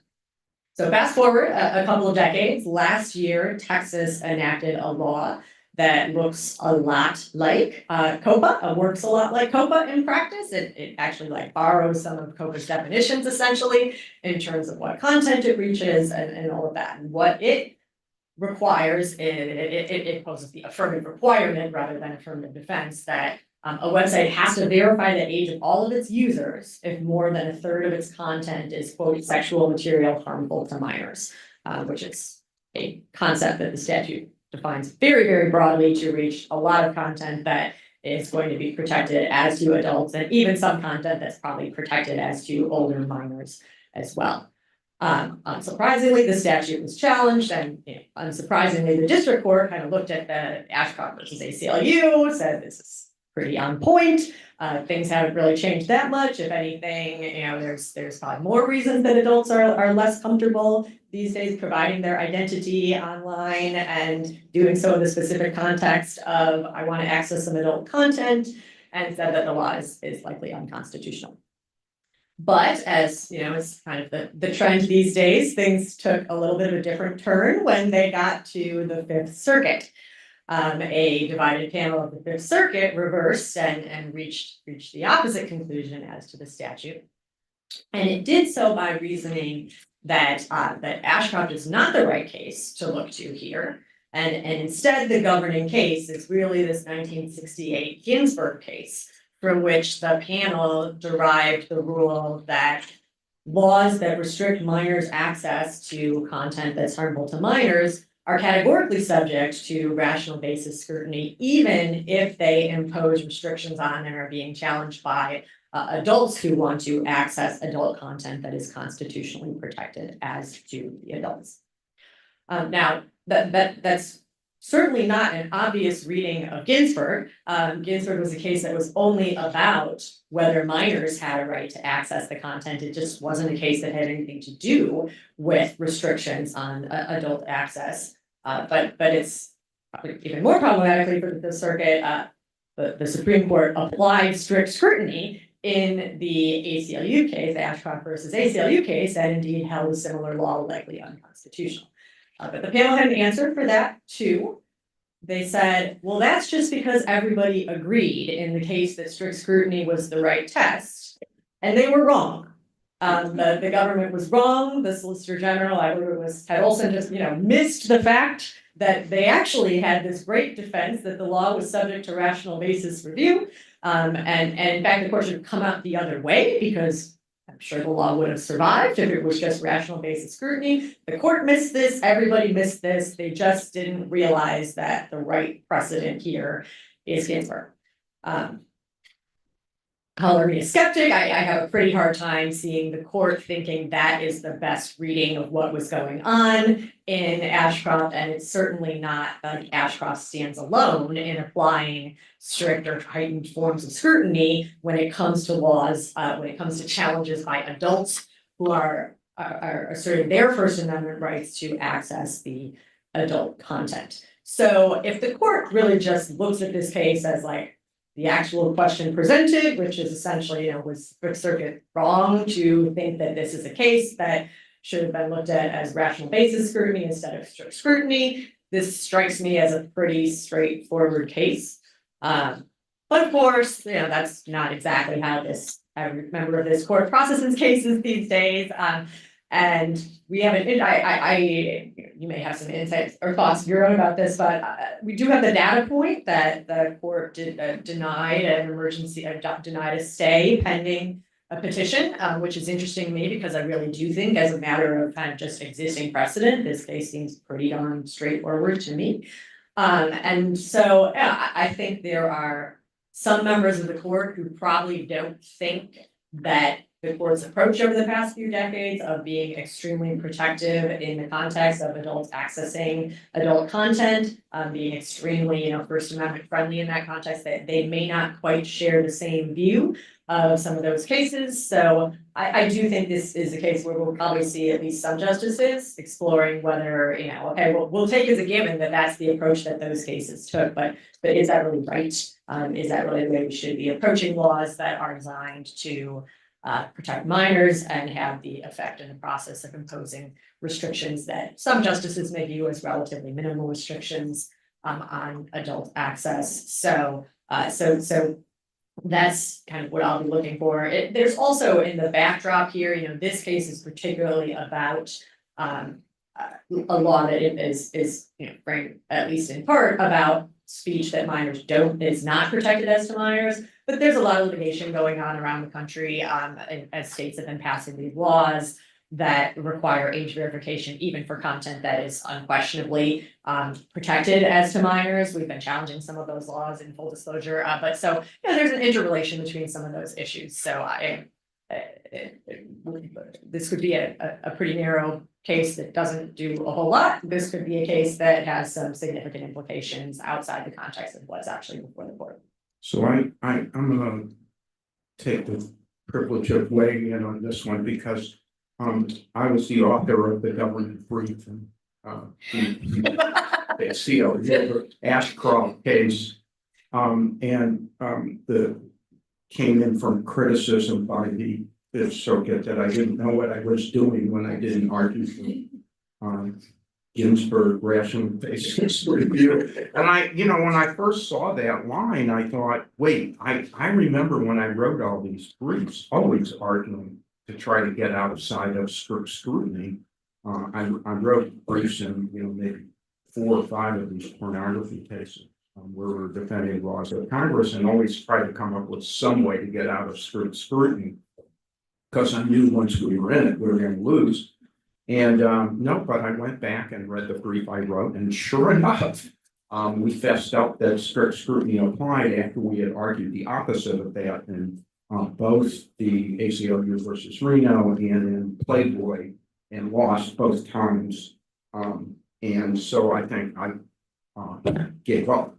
But the reality is the court at that time was an entirely different court than the court today, and some of the justices who are representative of the majority of the court took quite different views, not in ACLU, not on the Ashcroft case, but in the cases that came before it. I think they also gave up on the last in the sequence, but they were much more receptive to the idea that the government ought to be able to deal with this problem somehow. And if you start with that premise, then the way I think the other side builds a case is, and I think this is the way some of the justices will think about it, is Ginsburg is definitely okay, and it can't be that the states can't enforce Ginsburg in a bookstore, retail store, by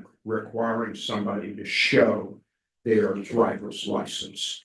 That sure, yeah, it may deter some adults from getting the pornography that they have a constitutional right to access, but it's really a minor incidental effect on the rights of adults. And so we're not going to run that requirement through strict scrutiny at all. We'll just say it's incidental to being able to prohibit minors from getting access. And if you think about it that way, then you ask yourself, well, is there any real important difference between doing that and having an adult identification requirement online? And if you look at what people are complaining about, they're not complaining, well, there's some dispute about that, but most of the complaint is not that the law would allow the person who gets your ID to retain it and sell it.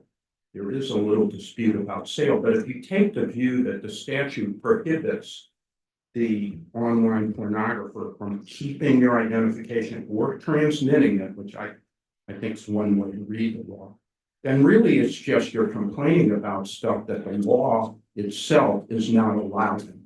And we're going to treat that as incidental in the same way we would treat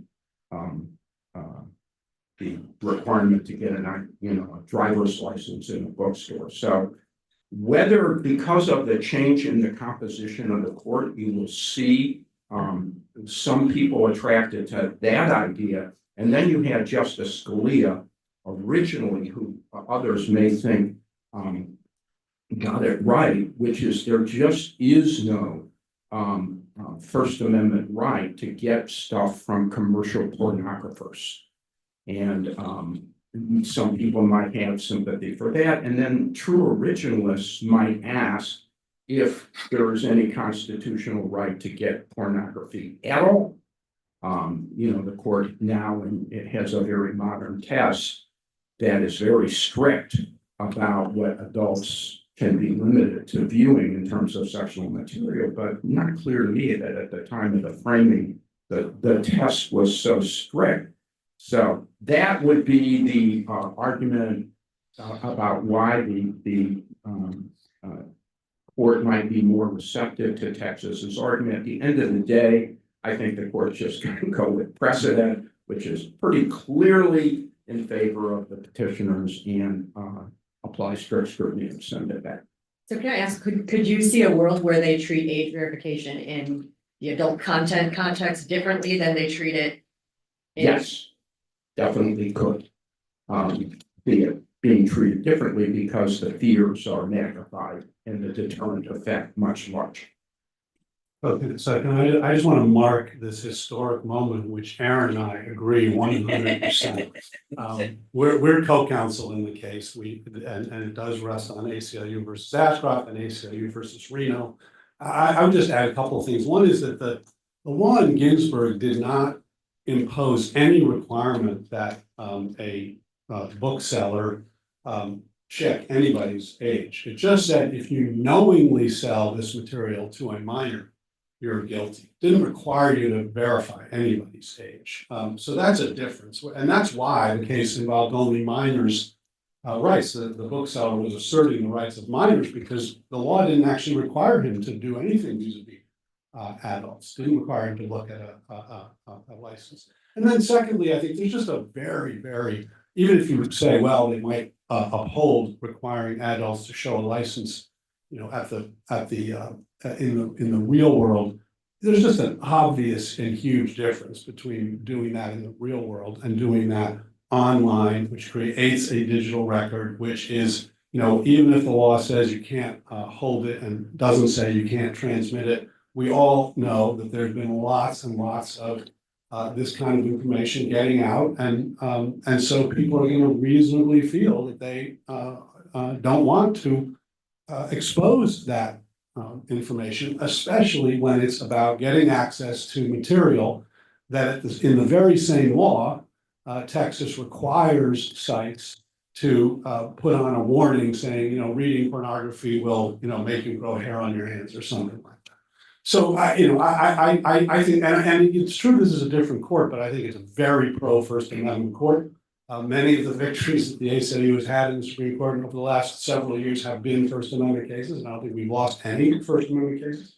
And then the other thing is just this law in particular is kind of crazy because what it says is you have to verify age if you have more than 1/3 of your content is harmful to minors. So a porn site could just put all kinds of non-harmful to minors stuff on its website. And as long as it has 2/3 not harmful, 1/3 harmful, you know, you can get it without any age verification. Also, you can get, it does not apply to Google, which allows you to get the exact same stuff by putting in the same search, I'm told, to put, you know, putting in the same search and using images or videos. So it doesn't apply to social media sites like Reddit and the like, which have whole, you know, what do they call it, streams or whatever of porn.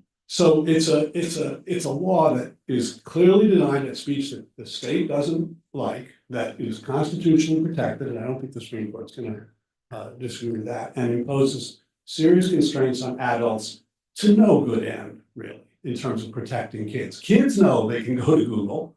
In fact, that's probably, we had the evidence in the record was that's how kids do it. They don't go to the website, they go to Google. So I wanted to make sure you. Oh, yeah, you do. Go ahead. Why don't you make your comment? Yeah, I was just gonna say, there's a lot of enthusiasm here for the petitioners. I just, my question, the thing I don't fully understand about the case is it basically if the petitioners win, is the bottom line rule that you just can't enforce a ban on selling pornography to, you know, 12-year-olds? If there's a less restrictive alternative, which in the digital world there is, which is, you know, the putting control of those. It's your job. Sorry, you gotta be in charge of your case. So that, you know, the government just filed a brief yesterday, I believe, that says that you shouldn't resolve the strict scrutiny question application here, and it's possible that this law could survive strict scrutiny. So that the answer you'd have to show it's the least restrictive alternative. So Ramon, I think we'll short circuit the questioning so we can get our last case in. Yeah, so I'll just talk very quickly because I know we're running short on time, and it's good that my cases are abbreviated because they're not actually Supreme Court cases yet, in the sense that they have not been granted. But I just wanted to comment for a second on administrative law and the administrative law pipeline. As we all know, the court made a lot of waves in administrative law last term. It feels like every term in the years going back, 2, 3, 4, 5 years, they've had 1 or 2 big administrative law cases. I don't think we have one quite like that this term, although there are some cases that touch on agencies, no like sort of foundational admin law cases. I think there are 2 candidates that are coming down the pipeline relatively soon that could be very significant cases if they're granted. And I'll just spend 30 to 45 seconds on each one. First, there's a case that's being considered at the conference on Monday, which involves the Humphreys executor precedent, and essentially the issue of whether multi-member heads of multi-member or commissioners in multi-member commissions or agencies can be protected from removal by the president. Humphreys executor in 1935 upheld the FTC under an understanding of the FTC's current powers and said that the FTC commissioners could be insulated from removal. That's become a very controversial precedent, and the court has sort of chipped away at it in a couple of cases over the last decade or so. The case that's pending was brought by an advocacy group, Consumers Research. They challenged the Consumer Product Safety Commission, which is a very powerful federal agency that regulates consumer products. And they've tried to kind of create a clean vehicle in which to raise this issue of whether the president powers to remove agency officials, agency heads can be curtailed. The petitioners in the case purport not to be asking to overturn Humphreys executor. They say that Humphreys executor has been sort of reinterpreted by other cases like the Saylor Law precedent. And basically Humphreys executor, they say, doesn't apply as interpreted in Saylor Law in situations where the agency at issue exercises very significant executive power. They say the CPSC here does do that. They say if you don't want to adopt that reading, you still don't have to overturn Humphreys executor. You could just limit it very narrowly to its own facts and rule for us on that basis because wrong. The petitioners also go out of their way to distinguish the Federal Reserve, which is quite interesting, which is, I think, an agency that maybe the justices would be most reluctant about de-independentizing. So I think, one thing that jumps out from the petition is it's not a classic case where you have a circuit split or you're even asserting a circuit split. Basically, the petitioners are coming in and saying the law in this area has just been wrong for a long time. We need to enforce the Constitution, not this expansive vision of Humphreys executor. And so we'll have to see so there's no it's not like a must take case in the sense that there's a circuit split. And it'll kind of be a test to see how eager the court is in sort of continuing to wade in on administrative law. The second case I'll mention is heading to the court. And my understanding is that the Solicitor General has indicated that she's going to file a cert petition, I believe, next week. It's also a case involving the Consumers Research Group, which likes to sue federal agencies. But this is a case where, unlike the other one, the FCC lost in the Fifth Circuit. And the case involves the non-delegation doctrine, which is the idea, of course, that there are limits on the extent to which federal statutes, even when they're clear, can delegate authority to federal agencies. For a long time, the test has been the so-called intelligible principle test, which says that those kinds of delegations are okay as long as there's an intelligible principle. But since the 1930s, that test has been extremely easy to satisfy. Justice Barrett wrote a law review article calling it, I think, notoriously lax. And so in this case, you have a kind of a weird statutory scheme where the FCC has been delegated certain authority, and then depending on how you look at it, or the parties kind of dispute exactly how it works, but they've sort of delegated some of that authority to a private entity. So there are 2 delegations at issue, one to the FCC, one that has been delegated to a private entity. The challengers said that both steps were independently unconstitutional because they essentially subcontracted out the key policy decisions without sufficient guiding principles from Congress to the agency and then from the agency to the private entity. The Fifth Circuit said we see problems at both steps, but we're not going to conclusively resolve whether either delegation is unconstitutional. But we do think that taken as a whole, these delegations are unconstitutional. And so this case, unlike the first one, is more traditionally cert-worthy. You have the Solicitor General filing a petition, federal regulatory program has been held unconstitutional, and there is a circuit split. And so I think this one will be harder for the court to duck. if it wants to duck it. So this could be the next sort of major step. I think the challenge that the justices will have if they grant cert is that although I think you have a number of justices that are skeptical about the non-delegation doctrine in its current form because it's too permissive, too favorable to agencies, I think this is a context in which it's going to be challenging to come up with a clear administrative rule for applying the doctrine going forward. And Justice Scalia, had written in a couple of cases about how hard it is to really create a bright line rule in this area. And so that might give some justices, perhaps Justice Barrett, who is, as I think Aaron was saying earlier, wants to have a kind of clear vision of where she's going. If she's going to move the law in a certain direction, that might give her some pause. But either way, it'll be a very interesting case if the court does take it. And if they file in late September, I expect that the other side will acquiesce in cert or support cert. And then you'll have a case that's teed up probably for argument in early 2025. I'll stop there. That's great. So we're at 11, but I hope if people have to leave, they'll leave, but we'll stick with, for those who can say, let's stick around for any questions you have on the last two cases or any other case or topic that you would like to ask about. A predictable question about election cases, possibility of cases coming up before and or after the election. What issues could there be and how keen or reluctant will the court be to step in? Anyone want to speak to the election cases? I think there's a lot of trepidation that there could be many issues that could come up to the court, and it depends on how close the election is and whether it will matter. But if it's close and any particular states are close, then there's a whole set of questions about counting ballots, about access, and the like that could come. I don't think the court wants to get involved, but it may be forced to.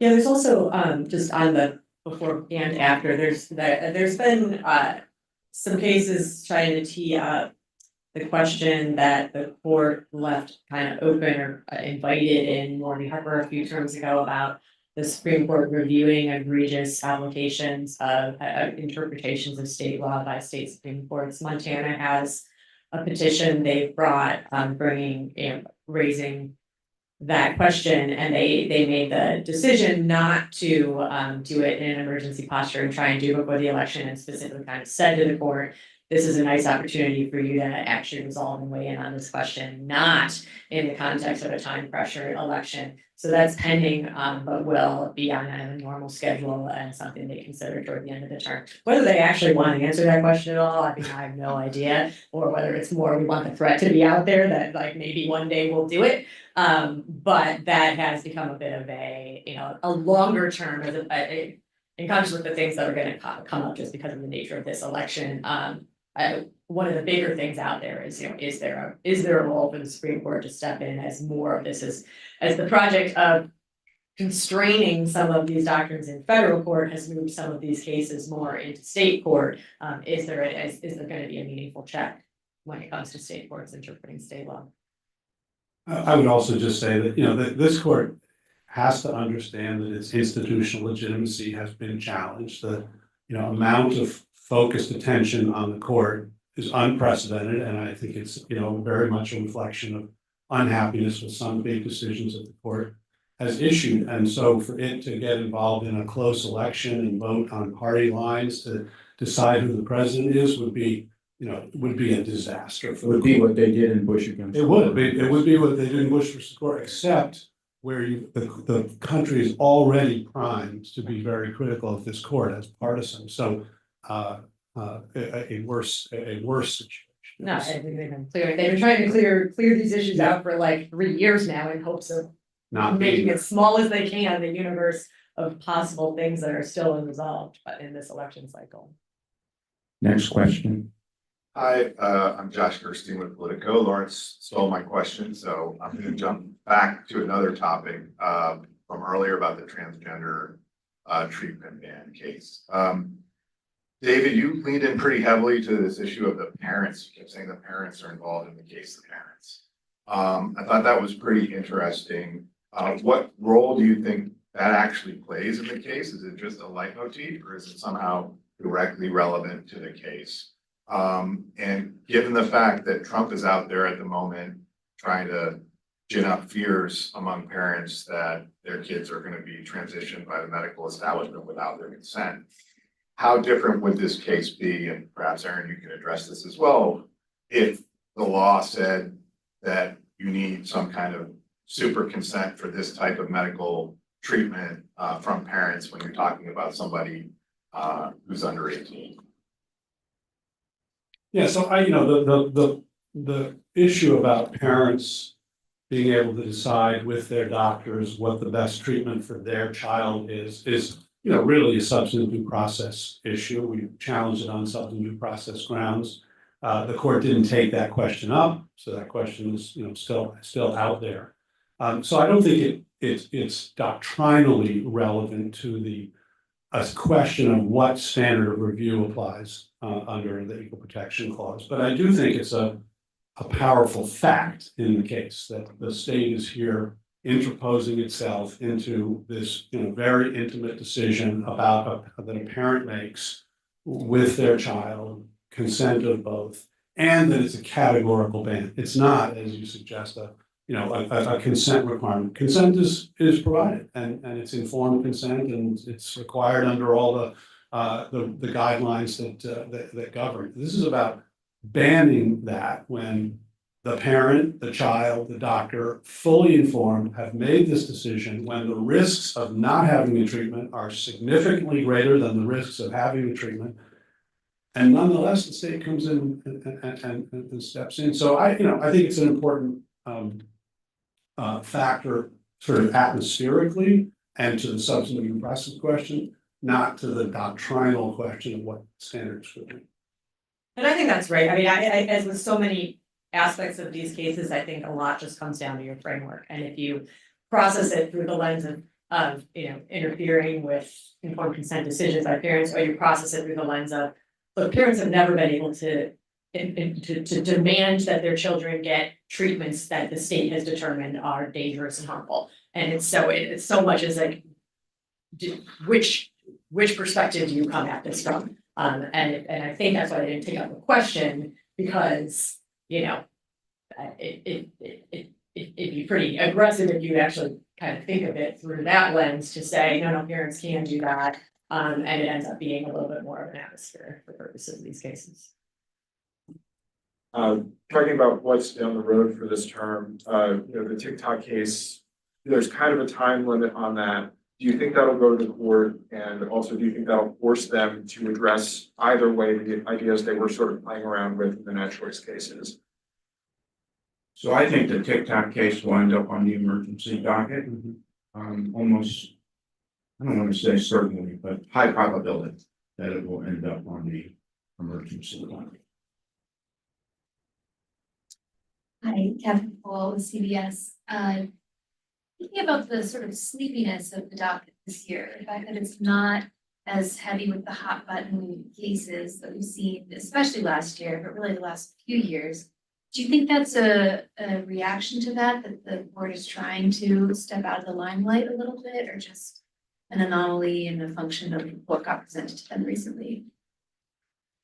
I suspect it's just a little bit random. And the term will look totally different if they take up Humphrey's executor, non-delegation doctrine, an election case, and TikTok. Suddenly we'll be like, oh, this is a blockbuster again. So I think it's just a little bit random, and we'll just have to see. I don't know that there are a ton of like huge cases that are like teed up that they're denying or something. I don't know. I think it's totally random. I mean, maybe this is partly a response to Lawrence's question. That I perceived that in the last several conferences where they really needed cases and they were deliberately granting cases that were like sort of like not going to be boring headline, deliberately boring. And part of that was heading into the election, coming off of a big term, and maybe also creating some space for the court to they don't maybe want to deal with an election case, but creating some space for themselves to be able to do that. And fit it into their calendar. So I don't know. I mean, that's just a theory, but it did seem like they're being deliberately warned. So that I sort of agree with what everybody said, but they have to make space for the possibility that there would be election cases that they would have to address. Even if it turns out there are none, I think that they have to have that on their mind. There's also the possibility that notwithstanding reading the tea leaves in the two Trump cases, that whichever way, if he's elected, there's a possible insurrection case, even though they may have thought they ruled out any insurrection case. And if he doesn't get elected, it feels like there's almost certainly going to be another immunity case that they'll have to decide at some point. So there's that set of cases. And it was significant, I think, that the government basically begged them to take 3 or 4 gun cases at the end of the term, and said what everybody knows is obvious, that Rahimi has nothing to do with resolving any of these outstanding issues, except in the most kind of I keep having to remind people, like, we need to talk about it in our briefs. yeah, because We do need to acknowledge. and remanded for reconsideration of my and the court just denied every one of those, which suggests to me that one would take a pause on the gun cases and probably, even if they come back pretty quickly, I foresee them kind of pushing those cases off to the next term, just so they can have a breather that from those gun cases. Any other questions? Thanks. Are any of the cases on the docket, sort of tests of local rights, the e-cigarette case or the ghost gun case? Those are really. I haven't looked closely enough, so maybe my colleagues would say, I'm not sure that, I think there are a bunch of like big outstanding issues that are left open for, post local right, but I'm not sure that any of the cases on the docket really keep those. Not directly, no, but I think that, the way that we discussed, like the role of the agency, the consistency of the agency, perceptions of the agency overreach, those are in both of those cases that you mentioned, but not directly. Yeah, to me, the interesting ones that I don't think are kind of happened yet will be the cases where you're dealing with the dynamic of, well, there clearly is some delegation here, and now how do we think about that, and how do we think about how local right, your questions, all these cases, even just drawing from Kaiser, like, what do these cases tell us about how to think about defining the scope of an agency's discretion in the statutes where you can't deny that there's some delegation, and then it becomes kind of how you process that. And if they actually end up with a non-delegation case this year, then that, of course, all gets a little bit wrapped up together as well.